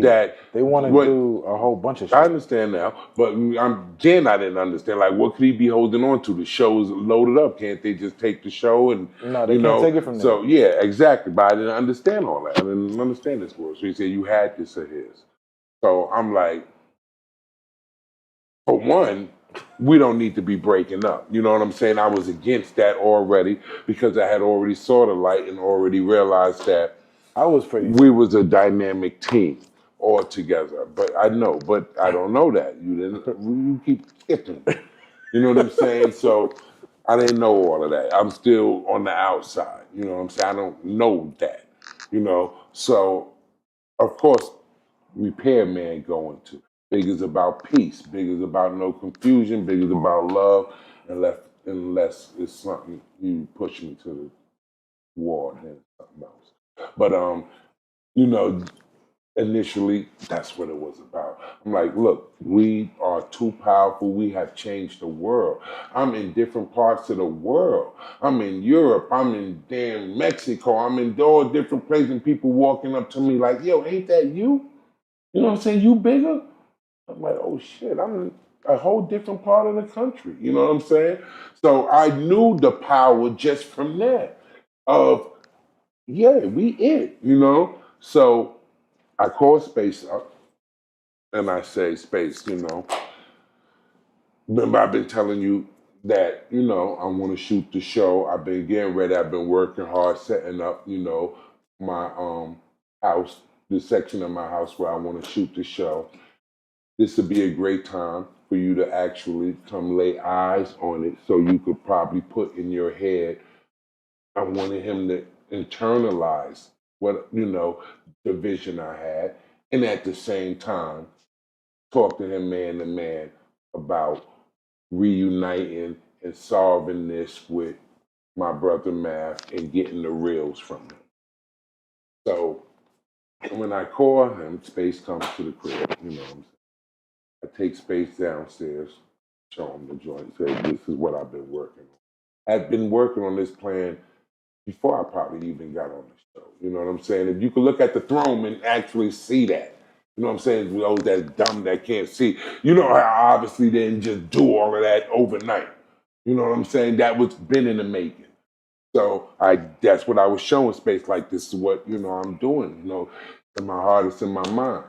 You know, so he said, yeah, this is a great idea, Bigga. I help you, I support you, I shoot it, whatever like that. I said, all right, now let's get to the nitty gritty. Let's get into the meat and potatoes. What's going on with you and Matt? How we resolve this? We a team. This, you know, we need to fix this. You know what I'm saying? Space says to me that, you know, he owes us money. You know what I'm saying? So I said, how much money do he owe y'all? You know what I'm saying? Because at my mind, I was speaking not just for me. I know you speaking for the whole team. Yes. So of course, again, I'm a businessman. I'm a shark. I'm a lion. I'm all of that. So as soon as he said money, I'm like, this is some fucking money I could go in my pocket and hit niggas with. You know what I'm saying? That's how real I am. Is this money I could dig in my pocket and hit y'all with to resolve all of this? Let me just do this and get this over with. That's the level I was on when I asked him that. He said, he didn't tell me an amount. He said, it's shorts, Bigga, it's just shorts. But, you know, you need to give it or whatever like that. So I say to him, well, it's funny that niggas is arguing over money. You know what I'm saying? When I ain't got $1. That's not my beef. Y'all beefing because he ain't gave y'all some pay or something. I ain't never got $1 from him. That's not what I was beefing about. You know, but that's, you know, what's my impression of what was said. Not saying that that's what you was beefing about. Was already, no, I know it was deeper than that. So I'm not with saying. Math, they was gone already. No, I know. I'm not saying it was that. I'm just saying what my impression was when you said what you said, so the world know what my reaction was. I'm telling you my thinking. It wasn't, he didn't just owe me money, he owed them money. I know. He X'd them out. I know, he was just doing all he this owed us, not you. You said he owed us money. Yeah. I said, how much do he owe? Yeah. You said short money. I said, you know what I'm saying? It's funny niggas is arguing about money or beefing about money. I ain't never got $1. Can't we, you know, figure this out and get past that? But when I said that to Space, his face and his body language, and I immediately changed. And I knew I made a mistake right then, but it wasn't an intentional mistake. I didn't say that to him for him to go in the mode he went. I was trying to get us together. So when I said to him, why are we arguing over money? I don't even get money. I don't even take $1. His whole face changed, his impression. This jolly guy you see, it wasn't so jolly and he didn't look right. He looked at me with a real serious face and he spoke to me very serious. He said, what are you talking about, Bigga? What did you just say to me? And I knew right then the way he said that, because he's a jolly good guy, but the way he said that to me, I already knew, oh damn, I made a mistake and I couldn't take it back. So I'm like, oh no, not nothing. Like I tried to play it off with him. He could tell you with his own words how it went. I tried to play it like, oh no, nothing, like, it ain't nothing. He said, nah, Bigga, what did you just say? You just said he don't give you no money? He don't pay you, Bigga? Are you kidding me?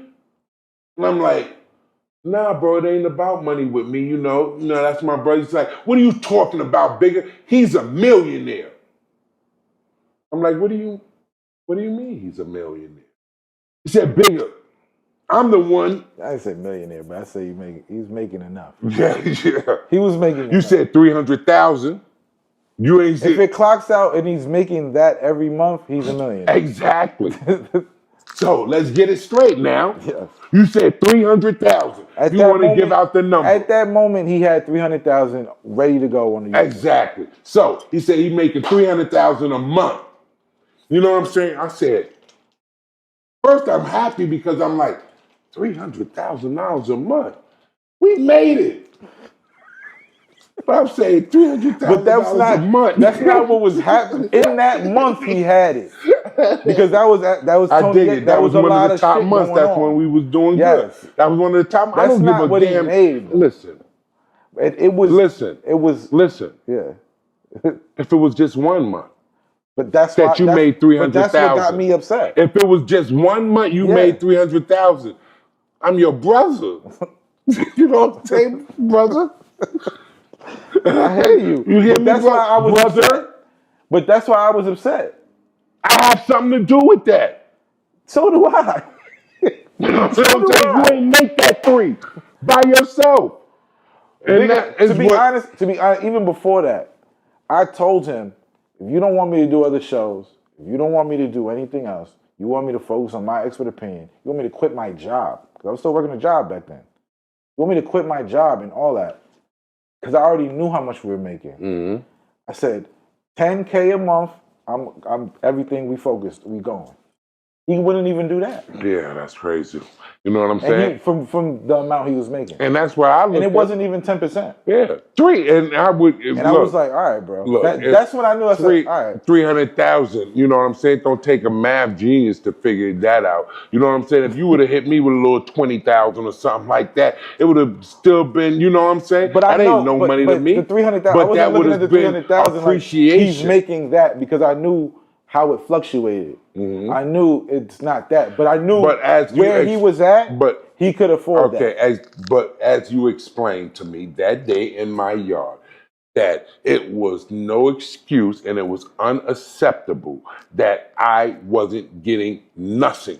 No, yes, for sure. And you looked at me that day. It was disrespectful. And you was very upset. Your attitude changed. You looked at me and you said the 300,000 and you said, how is he not giving you any money, Bigga? All that you do and all you bring forth.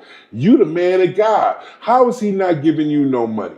And then you said, I'm done. I can't deal with him no more. Because it was a culminate, the scheduling problems. Mind you, I had an infant. I just had my baby. I remember. Born.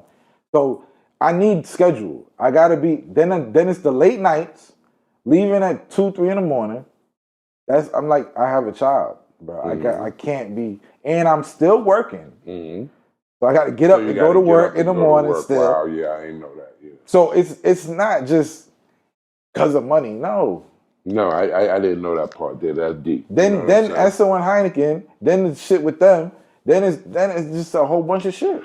So it's just like, yo, I'm not dealing with your cause. Then you're insulting. Then he's insulting me. Mm-hmm. I'm just a cameraman. I ain't do shit. Then you're trying to ask me for episodes after you to cut a deal And I'm not even in negotiation with the deal. You just want to X me out and just, oh yeah, you're gonna give me money on the. Are you crazy? You just gonna give me money after you get the money from the deal? No, bro. So No, I heard that's something not like how that that. works. You know what I'm saying? When I actually went back to him, he said that we was going to get a bulk of money.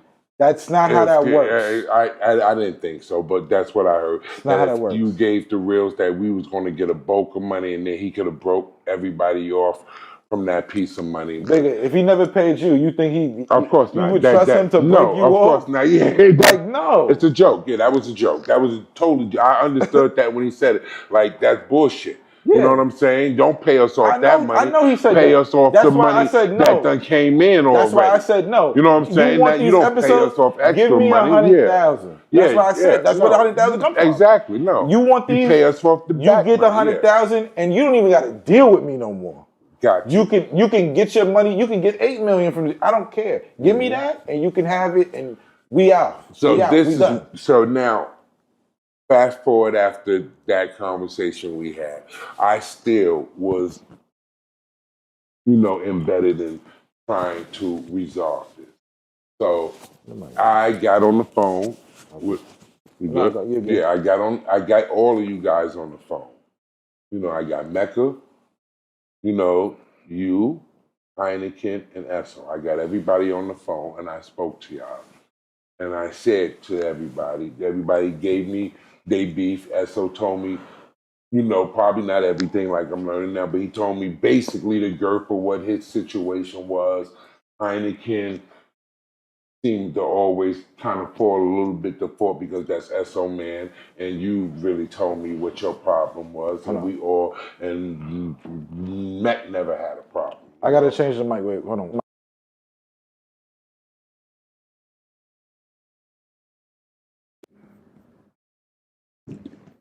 Yeah. Okay. Gotta charge it again. No problem. And Mecca basically he never had a problem. So we all got on the phone, and I'm trying to resolve it because I had already knew. I said, we the team. You know what I'm saying? If we don't figure this out, again, I'm depressed because I'm seeing NWA fall apart right in front of my face. And I'm like, how did I become a part of this? I never thought I would be a part of the world's greatest group, breaking up. I'm like, we the world's greatest group. You know what I'm saying? We the world's greatest group. You know what I'm saying? Like, let's, stop this. So I got us all on the phone, and I said, let's call Math, and we all going to resolve this.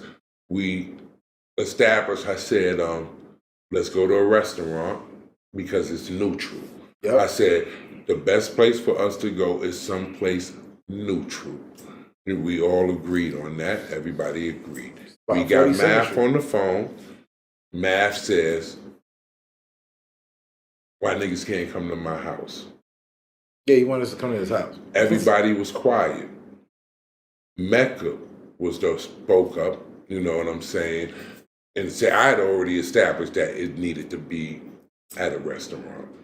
Nobody, Mecca spoke up and said, I agree with Bigga. I feel that it should be at a restaurant in neutral ground. We shouldn't come to your house. When we said that, he banged the phone and hung up, as he's already told y'all in interviews. He took it as an attack. Exactly, yeah, he took it as an attack. Which it wasn't an attack. No, it wasn't. It wasn't. Yeah, he was mad. But he was mad at me. Mm-hmm. That's what everybody, and I told everybody on the phone this, that because that's after I said, if you want the episodes, it's 100,000. Okay. Then he was mad, which I'm bigger, 100,000 is just a number. Yeah, I knew you were saying that, yeah. It's just whatever. I know that. But that's what he was upset to show him how serious that you was. Like, this is not a fucking, this is not a joke. You I can't know just that. I explained do all that whatever. I explained that to him. So after that, it was basically over. You know what I'm saying? And we had a show. The next show was with Joe Budden. Yeah, this and me. You know what I'm saying? So the show about me. When I come to the show that day, I'm already hurt because I'm depressed about everything that's going on and how this all went down. I come to the show that day, and when I come to the show that day, he's happy when he sees me. When he sees you? Yeah. And he says, he runs up to me and he hugs me. And he says to me in my ear, Bigga, you saved me. I said, you saved him? Yeah. I know why. The show was over if I didn't come back that day. The show was able to take Heineken and Esso loss. It was able to take your loss because you was behind the camera and they didn't know that you was up front. It wouldn't have been able to take all three of us going at the same time. Heineken and Esso it could take because they didn't bring to the table what I brought to the table. Your perspective. Exactly. I'm going to tell you about this. And we're going to say this because you remember this day clearly, and you could say that I'm not lying. And you might not remember this. One day, and I regret this too. I regret this. Maybe I was wrong, to say what I said. One day we was at the shop, and this was all towards the end, so everybody know all of this had a lot to do with it from my perspective. We ended the show. I don't know who it was. I don't know why this conversation came up. But I said to Mav. This is after? After the show was over. We was packing up, leaving after we cleaned up the shop. No, this is while we were still there. Yeah, you was there. You was standing there. You was there. Okay. You was standing right. No, maybe you wasn't standing there. But I'm going to tell you what happened. Maybe you wasn't standing there. So, but maybe you was when I tell you and you were telling me. So we packed up. So I happened to say that I was 40% of, the viewers. Oh, okay. I said, Mav, I think about 40. I was there. Exactly. So you remember, Jenna, let me finish. Come on, stop it, man. You messing my shit up. Let me tell the story. And then you can just back it up and let the world know I'm telling the truth. Yeah. So and again, it's hurt me. If I could rewind, I wouldn't even said that. You know what I'm saying? Because I saw how much that probably hurt everything. So I said, I'm like 40% of the viewers. You know what I'm saying? I said, a lot of people are viewing the show for me. You know what I'm saying? They want to hear what I got to say. Yeah. He got real mad. And he looked at me. He's not. He looked at me and said, "What are you talking about, Bigga? 40%? What are you talking about, Bigga? You ain't no 40%." So Jenna was standing there, and Jenna was like, "Look, I'm not gonna get into that number thing. Percentages. I'm not getting into all that percentage." You see what he's saying? Backing me up. I'm not gonna get into the percentage. She said, but she looked at Mac and she said, "But he does have some, some he has an audience that watches that is coming there is watching for him." Yes. When she said that, he got mad at her. Before he could say something, not about him. His son, and shout out to my nephew, his son standing right there and said, "Dad, I'm gonna tell you how it is. There's two people that are irreplaceable on this show." Finish. You keep cutting me off. Every other thing. Finish. Who was the two people his son said that was irreplaceable? Me and you. Say it again. Space Ghost and Bigga. He said that. His son. His son did say that. What did he do when his son said that? He got mad.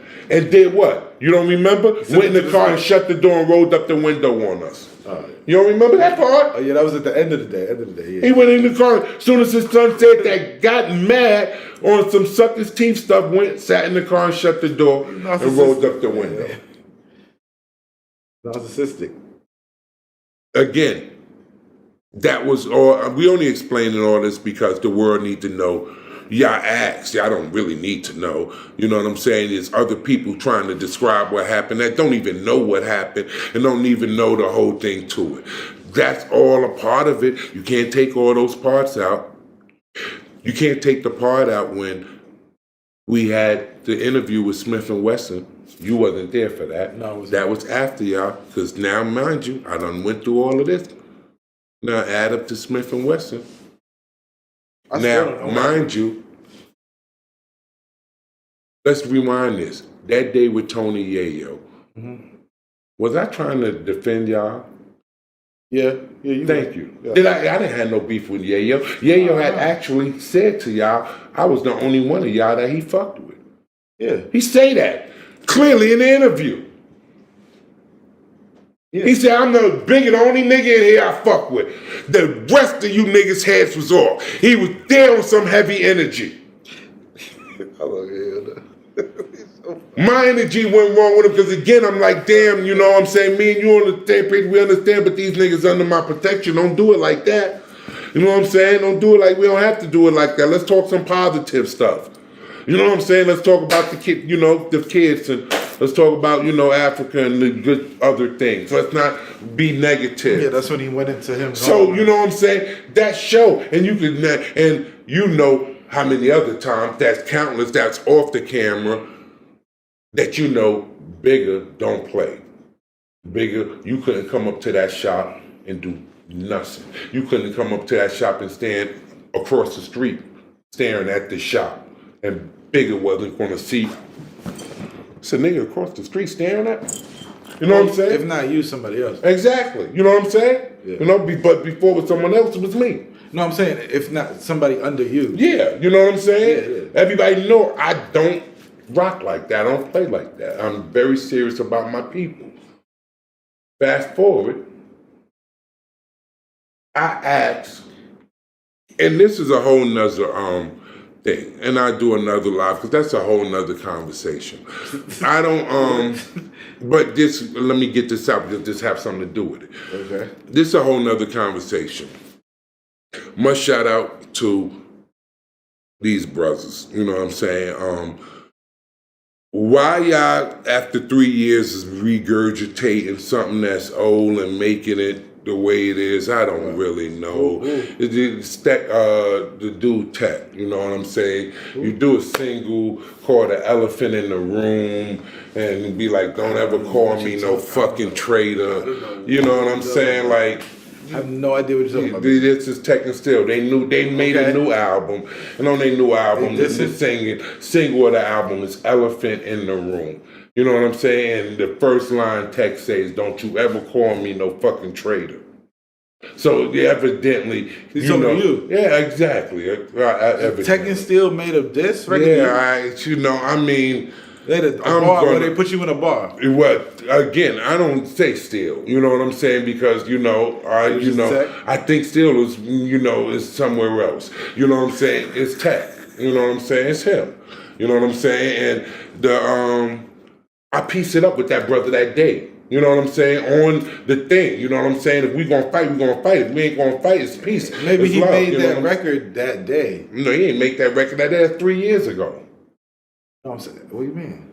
Yeah. That incident happened 3 years ago. Yeah, but it's probably released now. No, it's released now because the album just came out now. Yeah, but I'm saying that song probably could have been recorded. No, it's just riding the wave. You know what I'm saying? That's the biggest attention they got in a whole lot of years. That interview did about 3 million. They never had an album to sell 3 million. I'm just saying. You know what I'm saying? But songs come out. Whatever. You know what I'm saying? Again, shout out to those brothers. I don't want to get off track. You know what I'm saying? But I need to into that because that have a lot to do with it. I am going to do a live with you where I address that. You know what I'm saying? Because, the elephant in the room stuff and that whole entire thing. I never called him. Yeah, I don't know nothing about that. Yeah, I never called him no fucking traitor. I'm tired of the world and I'm tired of him in particular, trying to paint that narrative that that's what I said. Anyone could pull the interview up and see that that is not what I actually said. You know, so, now, did later on, once we got to arguing, once it got into a heated moment, was I then showed that I might have been speaking from the perspective of the people I was talking about? Sure, later on that was established, but when I asked the question, I asked the question quite professionally and with no disrespect intended in no type of way. Okay. You know, but that's another lie. Get into it. When that went down and me and the guy got into the beef. Okay.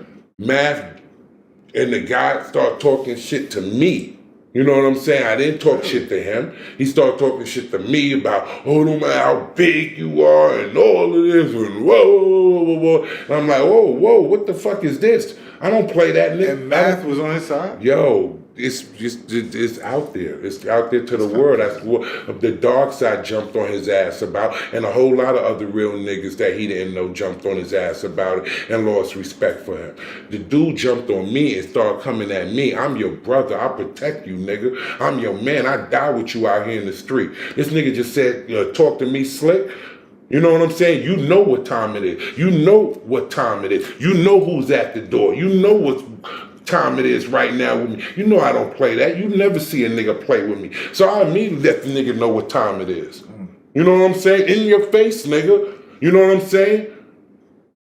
Right now, this could be a dangerous situation. I don't play. I'm a man of God, but don't ever, you know what I'm saying? I get confused because I'm still a man. You know what I'm saying? And you might catch me when I'm not in the spiritual moment. You know what I'm saying? So and when I'm not in the spiritual moment, I do something to you and then pray later. But that wasn't on camera, though. Yes, all on camera. What you just did was on camera? Yes. I never saw that video. You didn't look. You know what I'm saying? When he started talking that shit to me, I was getting ready to get out the barber chair.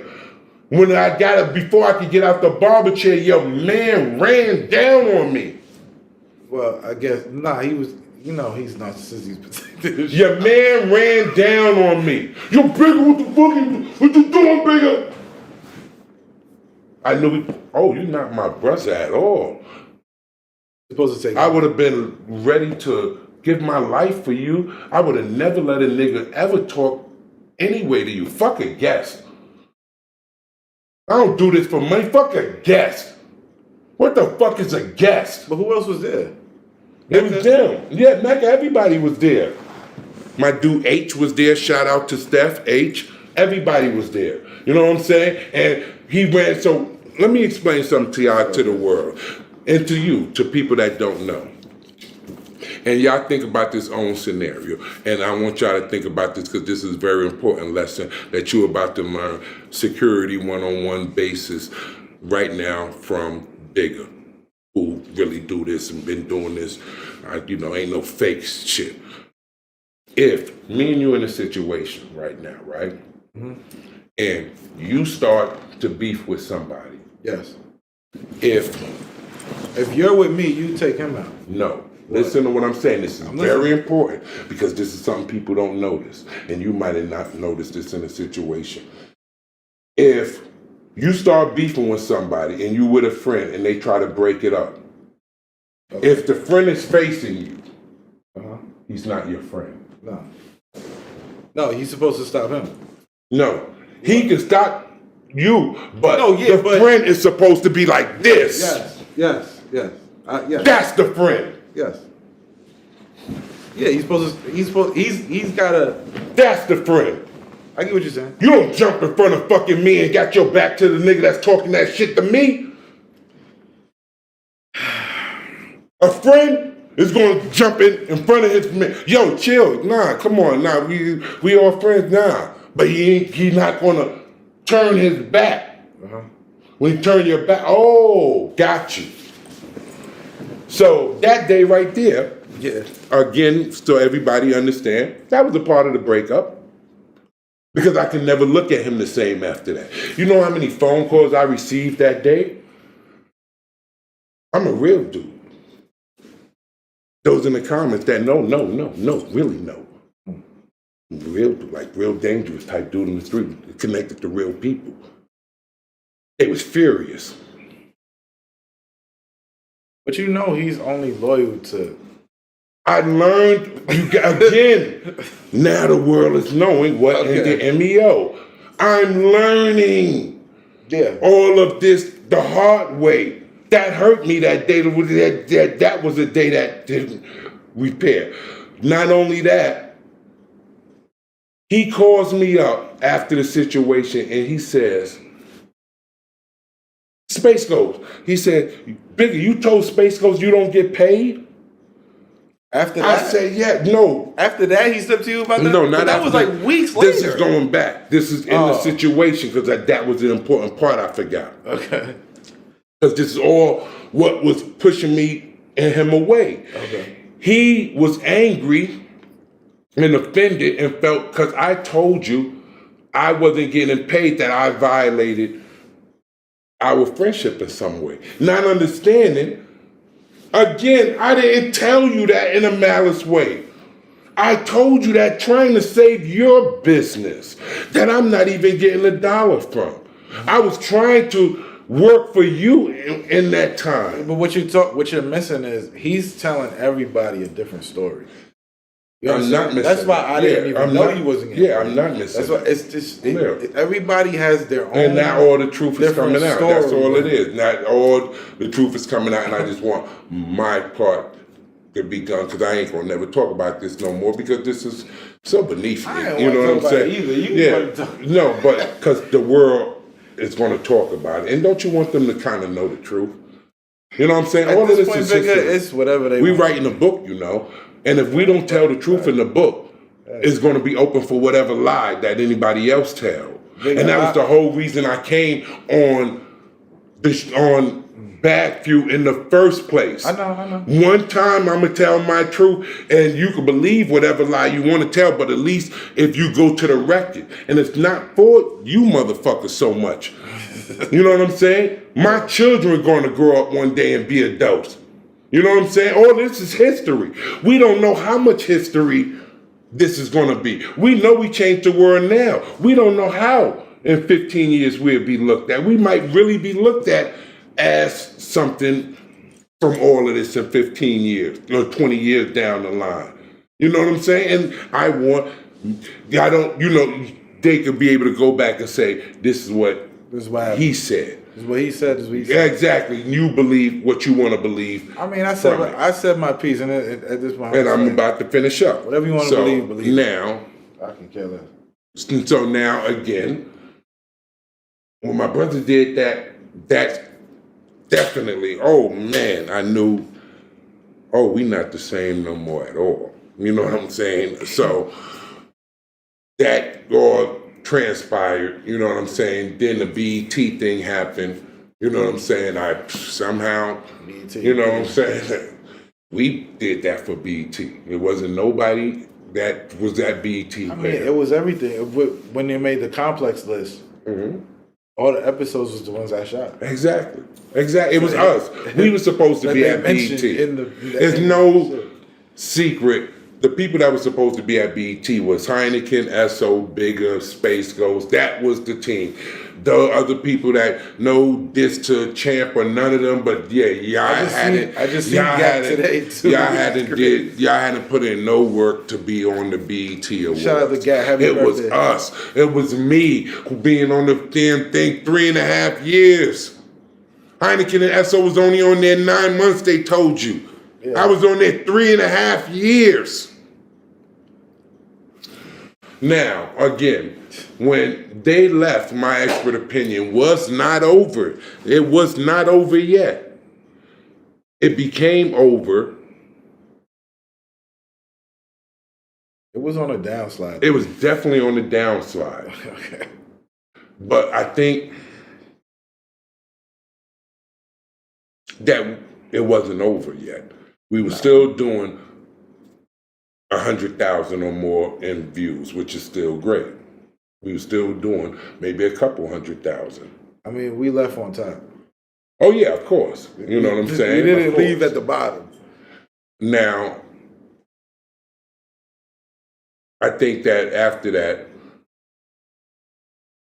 after y'all left and Champ came on and everything was going on with that, the success my brother took was a different level. That's when the Gucci, the Louis, and all of that started. I don't even think that was it. I just think that wasn't there when y'all was there though. But I think because he cut a lot of dead weight. I don't even know who's getting paid, who's not. I know Mecca. Everybody was getting paid at that point. Mm-hmm. Everybody except me. Yeah. Yeah. Everybody was getting paid. Champ came on getting paid. You know what I'm saying? The only person that wasn't getting paid at first was Gat. Okay. You know what I'm saying? Gat initially, the first few episodes, Gat might have not get paid. If I'm told right, Gat didn't get paid to the BET Awards. I'll tell you what also happened. Vlad. What about Vlad? Vlad cut a deal. Math was on Vlad at least once a month. Yeah, he was on. So that's where the Gucci and the Louis and all that shit came from. He was on Vlad. I didn't know that was a deal. I didn't know that Vlad cuts deals, man. That just wasn't. If you're a repeated guest on because Vlad comes on his show. Yeah. So I thought it was just like a swap. Maybe or maybe not. Just like a swap, but basically, maybe not. When the situation happened, you know, with me and him, you know, which boils down, and let me finish just to get this all over with, because I'm about over it now. It boiled down to around those BET Awards thing, you know. Now, it boiled down to... That was your last show? No. Oh, okay. Around there. Okay. So, we had a interview. Much shout outs to Loon. You know what I'm saying? Loon, Chauncey, you know, this story been told the wrong way. And no one can manipulate the story. Like I said, I just let anybody say whatever they want to say. You know what I'm saying? Loon is closer to me, you know, than what anybody could even understand. We have family in common too. We both from Harlem. Whatever me and him went through as children, you know what I'm saying, 35 years ago was not for anyone to manipulate on a platform. So being that Math was my brother, he was privileged to, you know, some knowledge that, you know, me and Loon Chauncey, you know what I'm saying, when we were little kids, we had a terrible beef, a war. You and Loon? Yeah. Chauncey, yeah. I didn't know that. Yeah, you know what I'm saying? Everybody not privy to that. Like I said, it happened when we was little kids, you know what I'm saying? I was 15 years old. We had a, you know, serious beef, and the beef, you know what I'm saying, I ended up, as far as I felt, you know, we both, you know, was hurt, but, you know, I was severely hurt because, you know, I was jumped by about 15 guys, about 10 or more, definitely 10 or more guys, his whole, you know, crew. You know, I got, you know, ended up catching the bad end of the stick and I was hurt. I held that in my life many years, you know what I'm saying? We didn't know each other at the time and went down, but later on in the future, we ended up finding out how much we were connected. Like, you know, like my brother is like his my brother's daughter is like his god sister. Like my cousin is like, you know, calls him his cousin. Like we, you know, in Harlem is small anyway, so most people from Harlem are connected in some type of family way. So in life I had to learn, you know, to let it go, you know what I'm saying? And I did, you know, it happened when we was 15 years old. I had my feelings for it, you know, I was hurt. So, of course, because I was hurt, I had some feelings for it. Mm-hmm. Math was privy to that information. Okay. Math sets up a show for Loon to come in on. Now, my whole thing was, when they brought it to him, they said, oh, what about getting Loon on the show? Loon said, oh, no, that ain't going to work because, you know, him and Bigga, you know what I'm saying, got problems, so that might not work. You know what I'm saying? He said that ain't going to work. So he never really asked me, but it was what it was. Mm-hmm. Left that alone, you know what I'm saying? The next thing I know, A couple weeks later, we get the list of everyone who's supposed to be coming on. And on the list, I see Loon. Okay. So of course I'm like, Why is he on the list? exactly, like, Yeah. you know what I'm saying? Not saying I'm saying no anything like that, but you didn't even talk to me. come and talk to me, bro. That's like me, you know what I'm saying? Telling you I'm a bodyguard for disaster or something like that. You know what I'm saying? Like, even though he'd say, oh, it's not the same, how it's not? You know what I'm saying? How it's not? You know what I'm saying? How it's not? You know, and I've already explained to you, you know, the past with me, and it's not that, and he gonna try, oh, what current beef y'all have? We ain't no current beef. This was when we was little kids, but that don't still mean that I'm telling you I'm at a place where I want to sit in the same room with the dude and do an interview, and me and him never really hash that out. This is something serious that me and this dude could be dead for. This was real. We could have killed each other behind this beef. Real street stuff. So I'm like, check this out. I'm good, you know, do the show. You know what I'm saying? I just won't come in on that show. So he like, oh no, Bigga, why you ain't gonna come to the show? I said, you know what I'm saying? I'm like, because the way you did this was wrong. Because he needs. You didn't even contact me. You didn't even ask me. You just went ahead and booked him, and you didn't even ask me. So no, that day, why can't I just sit out? You let Mecca do it on certain shows. This show, I don't want to sit in on. Well, he pays Mecca, so if Mecca don't want to be there, he don't got to pay. Exactly. Well, whatever. You know what I'm saying? Well, you don't pay me nothing. I don't want to be on this show. I told you this is a person that you know that I have history with. Yeah. You know, and the way this is done is wrong. So he calls me and says he don't feel right about it. You know what I'm saying? You should have not felt right about it from the start. You should have never you should have never inked him in from the start until a conversation was had. So he calls me and he says he don't feel right about it. Let him hook us up and let a conversation have, because he had a conversation with him and this dude don't even know who I am. He don't even remember me. You know what I'm saying? He know it ain't no beef. This was so many years ago. Now you judging my feelings of what I'm supposed to feel. You know what I'm saying about, you know, what done happened to me that night. You know what I'm saying? That you can't even imagine. Maybe he have done a lot of things, which he admitted to, that, you know what I'm saying, that he can't remember. It happens like that. But that don't mean your victim forget. You know what I'm saying? So, fast forward, he gives me his number. You know what I'm saying? Me and Loon call and we talk. Again, much shout out to Loon, much respect. You know, I needed that. You know what I'm saying? It was something I actually probably needed. You know what I'm saying? Me and him spoke like men. And we spoke for like 2 hours on the phone. You know what I'm saying? He knows and sees, you know, how well we are connected. You know what I'm saying? Why did that ever really happen that many years ago? You know what I'm saying? And we talked about it as men. You know what I'm saying? He apologized, you know, and we, you know, I felt like I got to maturity, and it was something that I was thankful for God. Soon in the future, I will have him on my show, and me and him would talk about it as men on my show about that night, and try to give other people in the world maturity and the younger youth to know that things could go down and maybe we could come to a stage where we become 40-some-year-old men and forgive each other. You know what I'm saying? Because, yeah, it was, me and this man could have killed each other. You know what I'm saying? You know. So, yeah. But that wasn't for my expert opinion.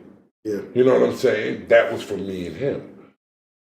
So he's going to bring it up. Exactly. So I already know Math. Once I spoke to him, I called Math and told Math, yeah, we spoke. Everything is cool. I said, we agreed that me and him is going to get together one time in person, you know, because he doesn't really stay in New York City like that. He back and forth, you know what I'm saying? So he said one of the times he come to New York City, me and him will actually, because one thing over the phone, another thing in person. Again, especially when the level was that bad where you could have killed each other. So we agreed that, you know, when we would get together in Harlem, probably have our mutual people that connect us to each other there, and me and him go out, sit, eat, and, you know, get past that point. Before we could set that date, I look back on the schedule. No, I look back on the schedule. Math rescheduled him again. He wanted. So I'm like, he was trying to use our situation for views. Of course. So I'm like, this dude is. I'm like, why are you doing this? So whatever. So I was actually going to come to the show. And this is the God honest truth. What happened? The show, I think, was on a Monday. That Friday night, my wife comes in the house. And she says, don't feel right. You know what I'm saying? I'm saying, oh, it shouldn't be none, whatever, like that. Lay down, you know, rest, whatever. Saturday, she oh, her body hurt everywhere. I'm like, shit, let's go to the hospital. You know what I'm saying? Because it's COVID time. We go to the hospital. As a matter of fact, they didn't even have the hospital. Because it's COVID time. They had the shit where we had to drive and, you know, they come to your car with this on and give you the thing, you know, through the car. You know what I'm saying? And we take it and sure enough, it comes up the thing. So now we went into the thing and they say, yeah, you know that she's positive and that a week she's got to be, you know, in the house, can't have no contact for a week. So I'm fine, nothing wrong with me. It's Saturday. So I'm like, I asked the doctor, then what does this mean about me? Because I'm fine, I don't have COVID. I took the test and it's saying negative. Yeah. So the doctor said, yeah, well, that's just for that. You know what I'm saying? Yeah, but it's gonna, it's probably going, you know, it's gonna come. So I'm like, but I don't have it now.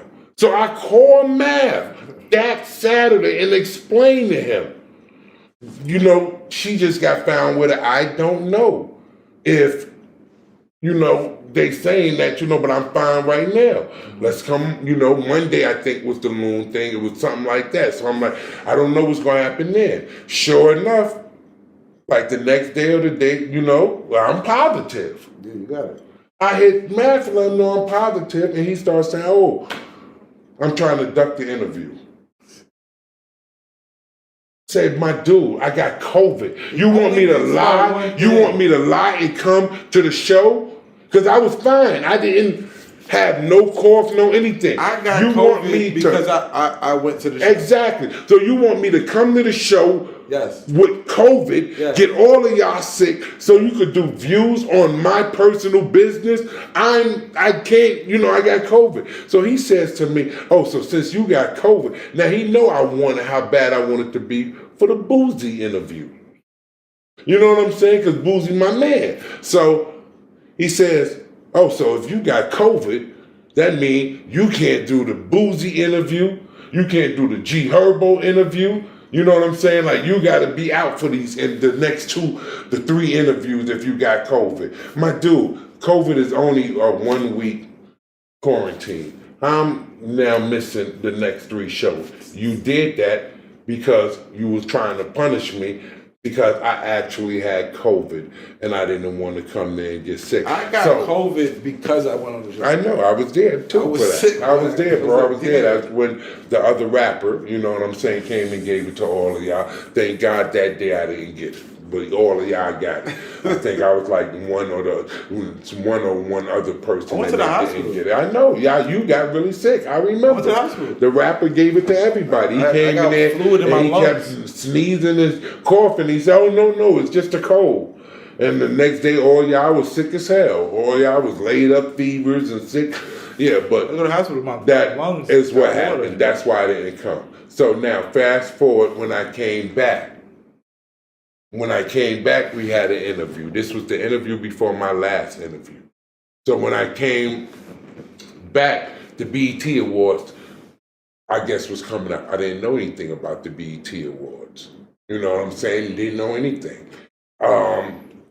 After the interview that day, we all go outside, and he comes to me and he says,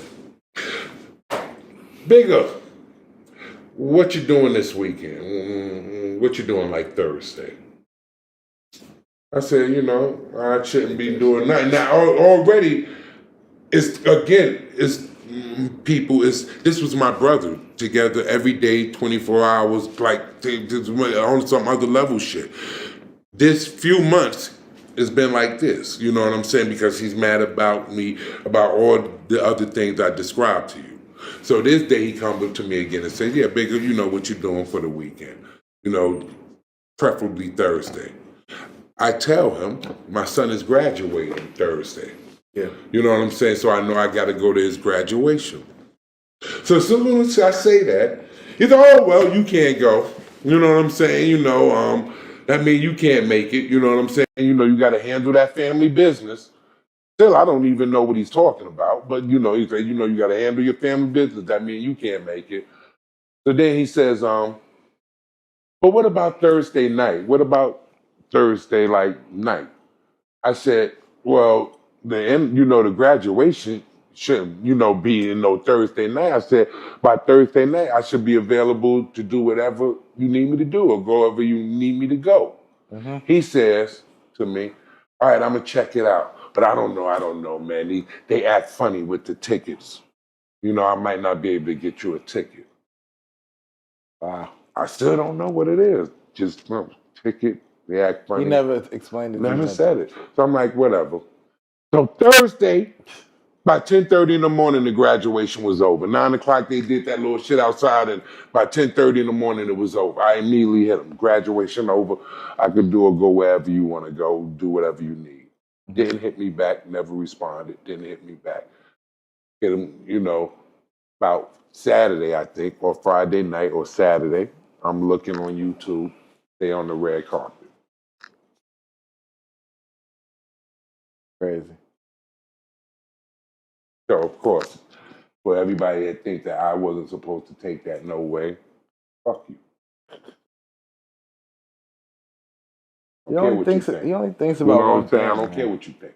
I was on that show for 3.5 years. The biggest ratings that show ever did, I was a part of. It was no way that I was not supposed to be on that red carpet. So anybody that think anything different, fuck you. Straight up. And, I was hurt. You know what I'm saying? When I saw him on the red carpet shine, I was hurt. Nigga, I'm the flyest nigga. Think I didn't want to be on there with my TaylorMade and all of that? You know what I'm saying? You think I didn't want to say hi to the people and talk God to them? You know what I'm saying? No, but I was blocked out of that, and I felt like, yeah, that's only more icing on the cake. It's already a cake being baked. Already a cake being baked. Now you putting icing on it and dressing. Yeah. So when I came back, there was one more show. There was the show with Michael Biv. Michael Biv. That's my guy. Much shout out. I grew up watching New Edition. You know what I'm saying? That's my generation. I was the little kid. You know what I'm saying? That used to, yeah, they was New Edition is it to me. They mean everything. You know what I'm saying? So of course I wanted to be there for, Mike, this New Edition. So I'm like, even though I'm hurt by this dude by so many ways, I'm like, he's still my brother, and I'm still hoping in God that something gives with all of this. You know what I'm saying? And we could get it back right. I go to the Michael Biv show. I got there late that day because, again, he hurt me so many ways. I probably didn't really want to go. You know what I'm saying? So my whole thing would be if I get there late and they lock the door and they shoot and fuck it, that means I'm not supposed to be there. Okay. You had already put me in that mode. You know what I'm saying? I get there. Actually, I'm chilling and he calls my phone and he says to me, Bigga, where you at? I'm like, well, I'm on my way. You know what I'm saying? But it was like y'all could have started without me. He's like, oh man, come on, we're gonna wait for you, whatever, like that. So I'm like, all right, I'll get right there. So I got there. As soon as I walk in, everybody's showing me mad. You know what I'm saying? Or Mike Viv people there. As soon as I step through the door, they treating me like a major celebrity. Bigga. Mike got white people with him. Yeah. The white people coming up to me like, yo, we know all about you, showing Bigga the Man of God. We watch all your stuff. We watch there. Everybody's showing me super love. Yeah. Everybody already in the shop set up. I guess he never used to like that. Rewind to some of the stuff I said before. So, I'm embarrassed because I'm late. You know what I'm saying? So I go ahead and sit in the seat and we go ahead and immediately start shooting. When we stop shooting, Mike gets right up to me. Gets right up out the seat. Because like I said, when I walk in, everybody was there. Mike was sitting in the seat. I tried to say hi to everybody, but again, I was embarrassed. They showing me love. I'm reciprocating the love from all his people. You know what I'm saying? Then I sit down, and I think, I nodded at him and said, what's up? Mm-hmm. But as soon as we said cut and went on the break, how we would take a break, Mike got right out the seat, comes over to me, and hugs me, and says, this was such a privilege to meet me and come see me. You know what I'm saying? That he's a fan and he watches me. You fly nigga Bigga. Do you know what that felt like? I'm like, are you joking with me, Mike? Or like, is this a joke? You Mike Biv, nigga. You know what I'm saying? You even recognize Bigga, like, you know what I'm saying? This nigga called. And then you know what he said to me? You know I wasn't going to let them start the show without you.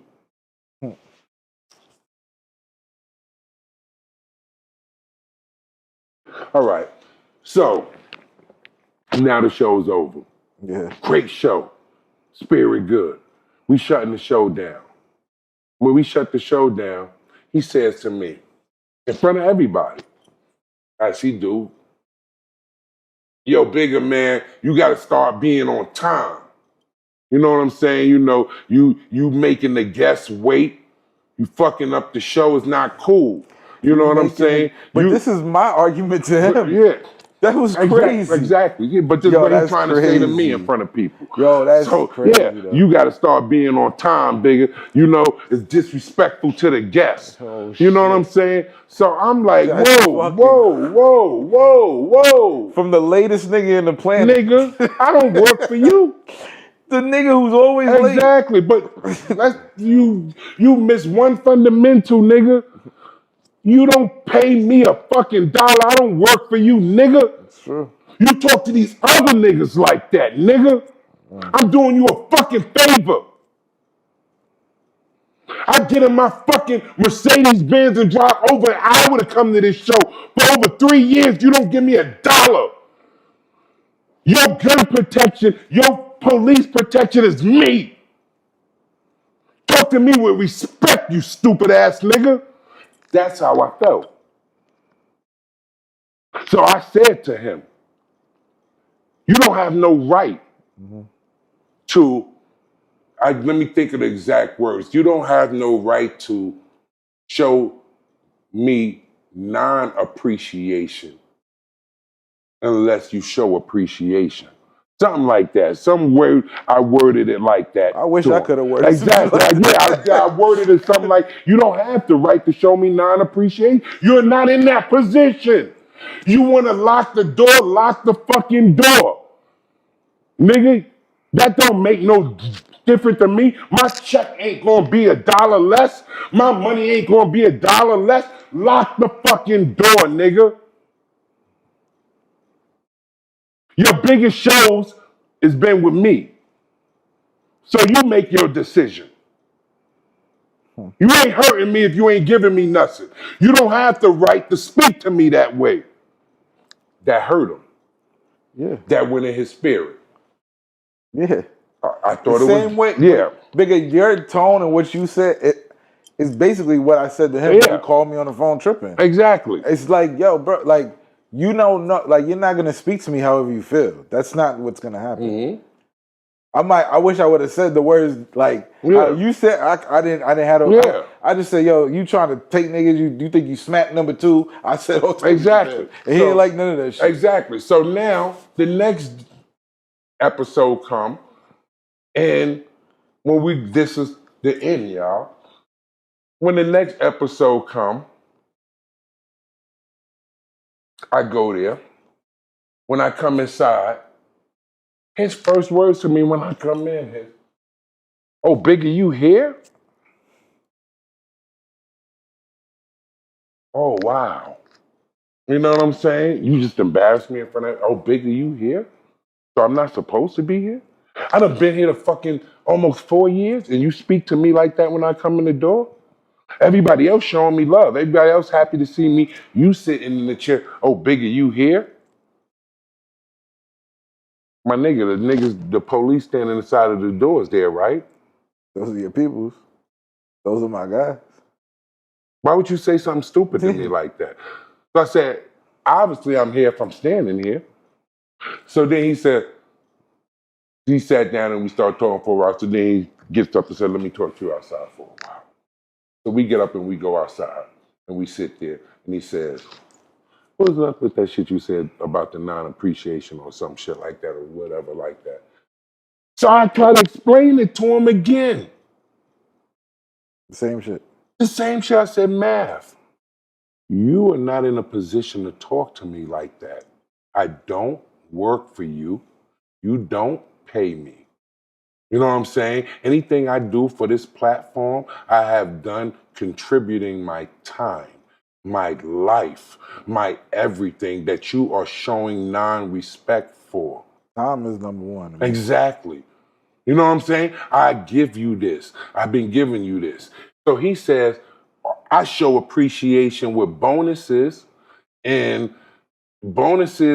some other bullshit. You know, and salaries.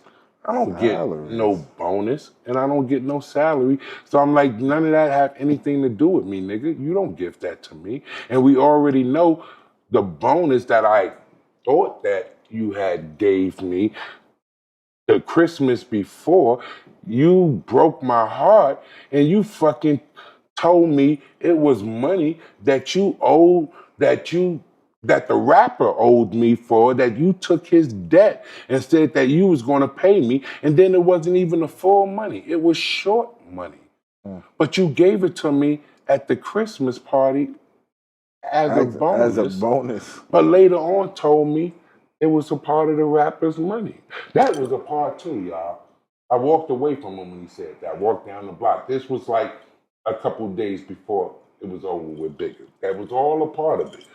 So, because I couldn't respect that. That was like real weak. Again, now he says, these bonuses and payroll, I don't get that. You know what I'm saying? So I don't know what you're talking about. You know what I'm saying? So then I asked him, big mistake I made. I said, how many subscribers did you have when I came on the platform, Math? He's like, what are you talking about? You know what I'm saying? Where you get that from?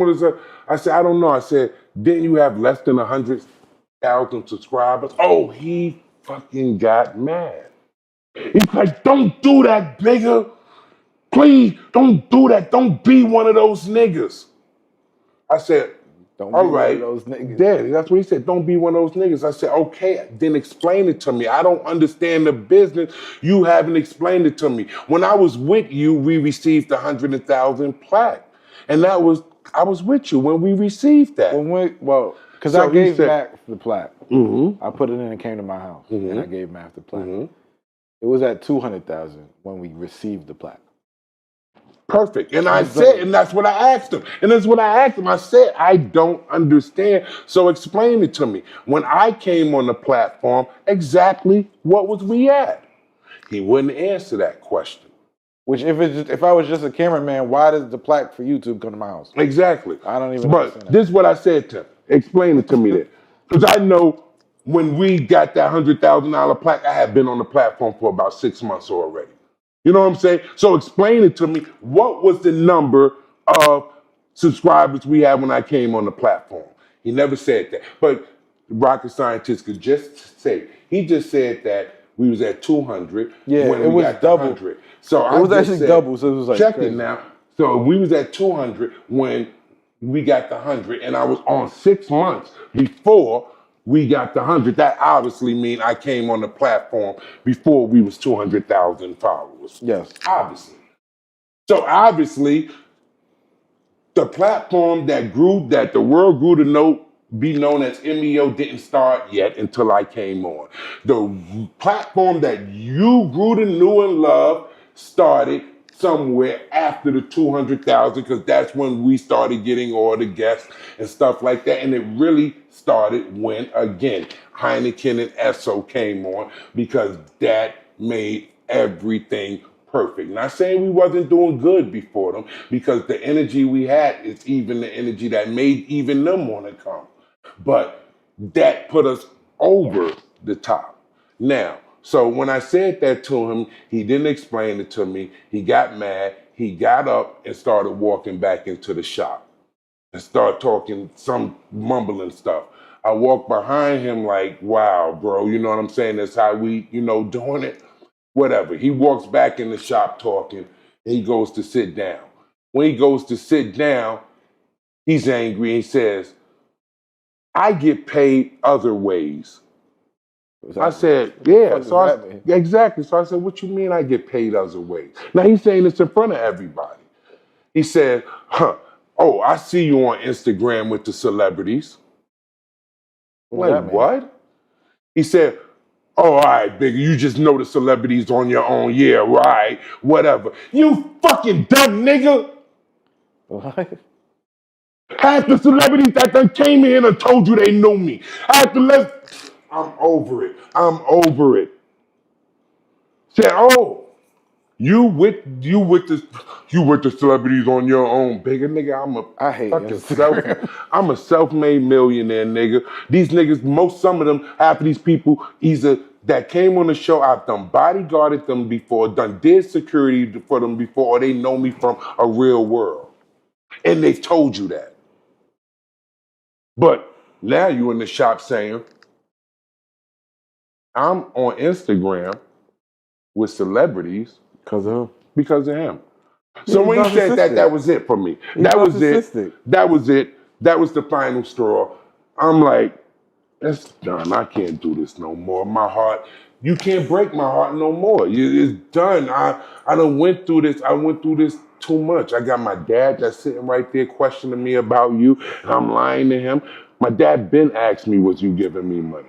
My dad been asked me that. My family been asked me, and I'm telling them, no, everything gonna be all right. Whatever, we building something and everything like that. But they know I'm smarter than that. They know me. I don't sit down with dumb niggas. You know what I'm saying? I'm sitting down with motherfuckers that rule New York. So they looking at me with you like, what the fuck is wrong with you? It's not who you are. You know what I'm saying? I told you the reason why I never wanted to work for you because you wasn't a boss. Well, he's unorganized. There's a lot of shit. You know what I'm saying? I was helping him become the man that I already am. You can't do that, Bigga. You can't do that.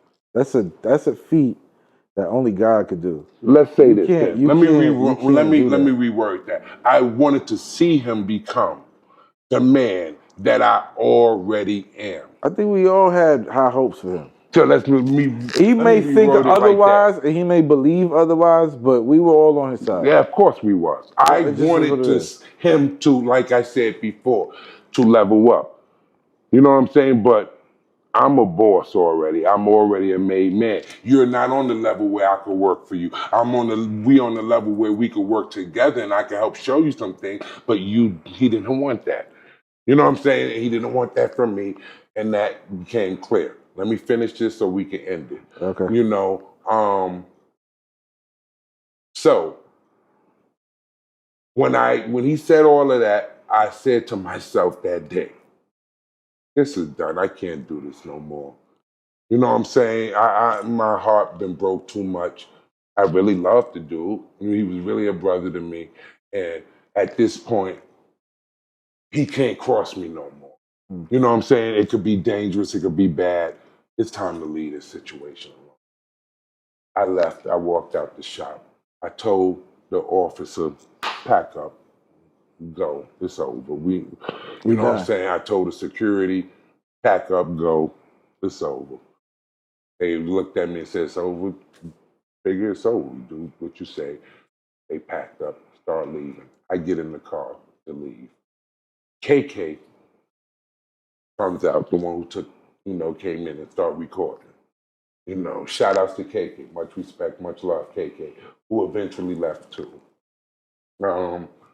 KK comes out and says to me, Bigga, you coming in to get mic'd up? I said, no, man. You know what I'm saying? I said, did you just see? You didn't see that dude just spoke to me? You know what I'm saying? You didn't see that? I can't do this no more. I said, I'm done, KK. I can't do it no more. And I said, and I'm going to let the world know my truth. I'm going to tell the world my truth. Yeah. I said, this dude never gave me $1. He don't have a right to treat me the way he's treating me. He never gave me nothing. KK looked at me the same way when I said that, like, and he walked back in. So I'm getting ready to pull the car off. And when I'm getting ready to pull the car off, Math come running out the shop. He comes run back over to the car. He's like, what's up, Bigga? I'm not coming in. Like, getting mic'd up. I'm like, dude, did you see what you just did? Did you see what type of dude, did you just see all that you just did? And you think that you only think about I one could thing. come back in the shop and just mic up and we just go and you just disrespecting me. You've been disrespecting me. You've been bugging. You know what I'm saying? And you just think I could keep going for this. And I'm a made man that just been tolerating this, hoping that you could get smarter and better. Hoping because of the love for what we have built as a team, not wanting to see the greatest group in the world break up. I've been holding on, but I can't no more. So he was like, well, what security got to do with that? He was like, your peoples can't eat. Your peoples can't eat. You know what I'm saying? Because you got an attitude and leaving. So I'm like, oh, you bugging. My niggas eat regardless. Yeah. Again, that has nothing to do with you. You're confused. I run a business. No, he thinks he runs your business. Yeah, you're confused. I run a business. A real business. These people are doing some side little shit for me on the side right now. Yeah.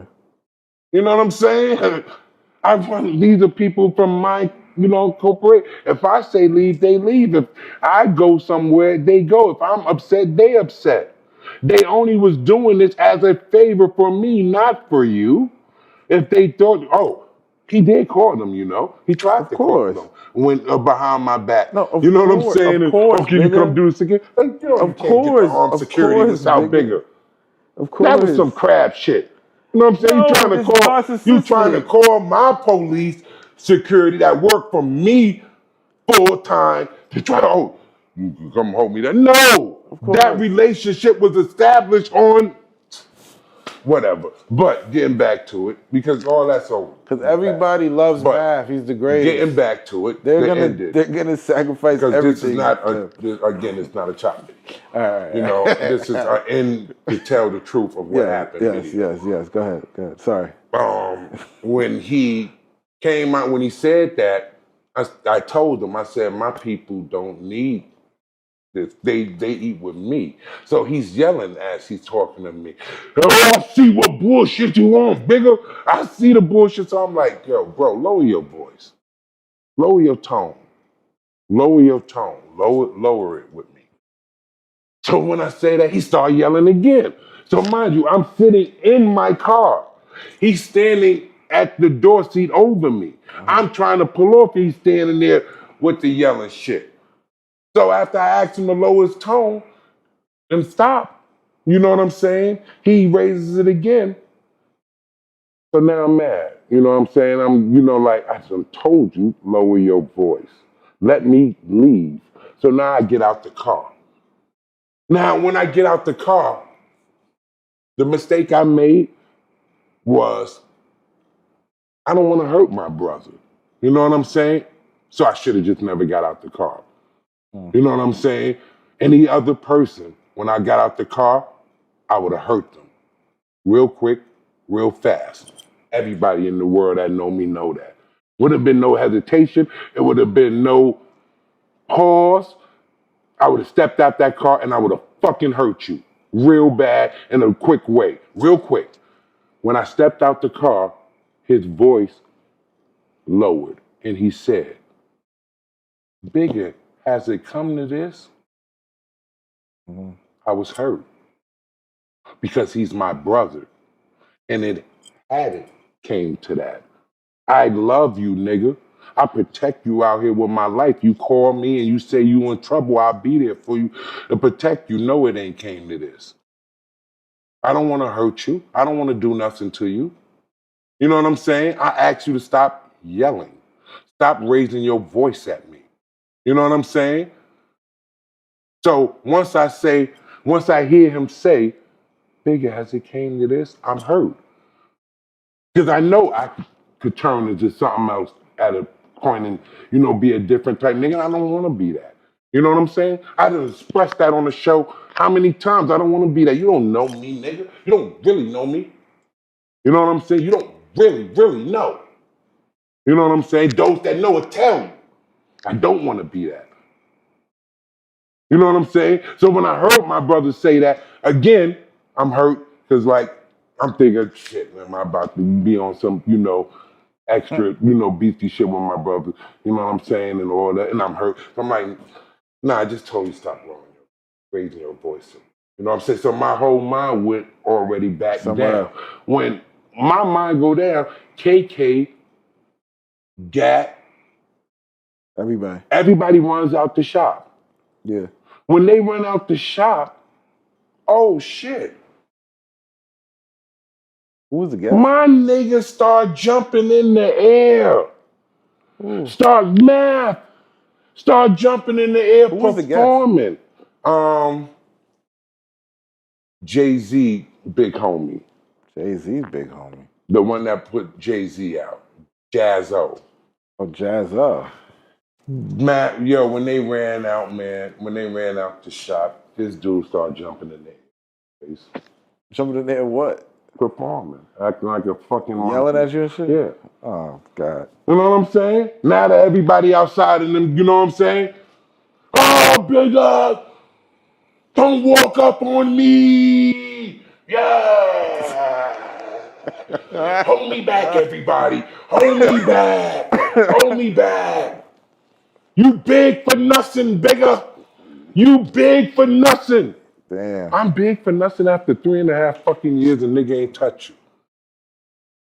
I'm big for nothing, but a nigga never came in, blew no shots in front of the fucking store when I was there. Okay. Oh, and do I need to rewind that? Do you think the landlord got you out of there because niggas is coming in front of your store busting shots? Fuck Matt Hopper. Blow, blow, blow. Y'all want to know the truth? That's the truth. There go the truth. He ain't racist. Ain't no landlord racist. Ain't nobody keeping you there. You got niggas coming to the shop. Blow, blow, blow in front of the shop, nigga. You got gas in your co-host running in the back on the floor, getting on the deck, running for sheer life, while Nick, the gunman, is at the door. Oh my God. Nigga. Where y'all at, niggas? Bitch ass niggas, where y'all at? When the fuck that happened when I was there? I was not there. I don't know I nothing didn't about ask that. this. When did that happen when I was there? No, that never happened with Did you ever even feel anything like that could happen when I was It'll there? be impossible. It would be impossible. The depth of my expert opinion. Do we need to go further? That's what happened. You didn't know about business, but your man sitting next to your best friend, the dude who loved you, is a straight motherfucking business tycoon. Not for a couple years. 20 years. Damn. 20 years now. Running New York. And you knew that. Your dude that's sitting next to you is on the detail to protect the senator of New York. Enough said. Let's end this. You know what I'm saying? This dumb shit. You know what I'm saying? But that tone, I have no happiness on what happened to my expert opinion. I'm hurt. That's a part of me. I gave 3.5 years of my life to that. That's a part of me. You know, so it's nothing about this that I'm happy with. Is Math Hoffa over? Absolutely not. How could he be over? He have 1 million subscribers. The world know who he is. He just needs to pivot. He's back in the dirty section. He's all in the dirt. He's with them now. I think he just needs to Nah, pivot. he with them now. I think he just needs Stay over there. I think he just needs to, make his pivot, and he'll be all right. Yeah, you know pivot to the dirty section. He'll be all right. You know, it's not over for Math Hoffa. Is it over for what we did? That's been over. It was over a long time ago. You know what I'm saying? It was over before now. It was over before the shop. I just explained to you when it was over. You can rewind it and hear it out. This is for all you bloggers that's talking about what you don't know. It's obviously spots in this that Space explained to me I don't know. So understand, I'm telling you from where I was, the chair I sat in, what happened, what all took place. You know what I'm saying? I love my brother to this day. You know what I'm saying? You gotta let go. You gotta let go. I do let go because going forward, I don't look backwards. But that don't mean I don't have love in my heart, though. You know I don't wish nothing bad on him. Just go back to this. I have love in my heart. You know what I'm saying? I mean, the dude been in my home. You know what I'm saying? You know, with my kids. You know what I'm saying? And he would have never got there. Who put the chickens in the front of Who? Who did the chickens? I still don't know that. You know what I'm saying? That's what I have no idea. But none of that, all I know is none of that stuff was happening when I was there. You wasn't getting no dead chickens. You wasn't getting niggas coming up to the shop. Bow! Bow! Bow, you bitch ass niggas. That was the craziest You know what I'm saying? You wasn't having niggas running in the back with the guests getting on the floor for safety. You know, none of that was happening with me, and none of that could happen. I gotta ask Shep who put the chickens. You know what I'm saying? I gotta ask somebody. But I think, do your thing, my dude. You know what I'm saying? Keep it moving, keep the positive content coming. You know what I'm saying? And we'll all get He makes positive content? Well, he's a dirty keep the content coming, you know what I'm saying? Try to make positive content, and you know what I'm saying? Everybody God is going to make it what it's supposed to be. So that's just basically what it is. It's going to be what it's supposed to be. You take care of your people around you. Definitely. You do unto others how you will want them to do unto you. You know what I'm saying? Treat your brother as you will. As he is yourself. Those are important lessons. Again, I tried to give you those lessons the whole time we was together. I want to end this is how I started it out. And this is directly to Math. Actually, he has something I made for him in his house. Maybe he broke it, you know what I'm saying, and destroyed it, you know what I'm saying? But I love you, dude. That came from my heart that I made for you. You know what I'm saying? Again, I am you, you are me. We are just different personalities and characteristics of the same person. I can never want harm or I can never want anything less for myself, so I only want the best for you. I just wish that it was the other way around. How I end my stream, Bigga, is I say, every day is the end of days. Every hour is the final hour. Every minute and every second is the last minute and the last second of your life. Be good to the people that's Wait. Dad, they can hear you. You got anything to add? Dad, my dad said it the whole time. You heard everything. You got anything to say, Dad? Huh? You got anything to say to the people? No last words? No last word? No last word to the people? You don't want to say a message to the people? He should treat people the same way that he wanted to get treated. Yes. You heard it. That's my dad, everybody. All right. I love y'all. Peace. I said, get 'em, get 'em, get 'em. I'm gonna get 'em, hit 'em, get 'em.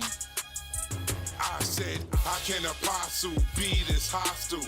With no home training, you know I'll pop you. Stop your breathing and close your nostrils. Plot your death while read the Gospels. You're a hassle, you dirty rascal. You wanna wrestle, what survive the tassel? My cerebral, see no evil. You can't be a boss if you're weak and feeble.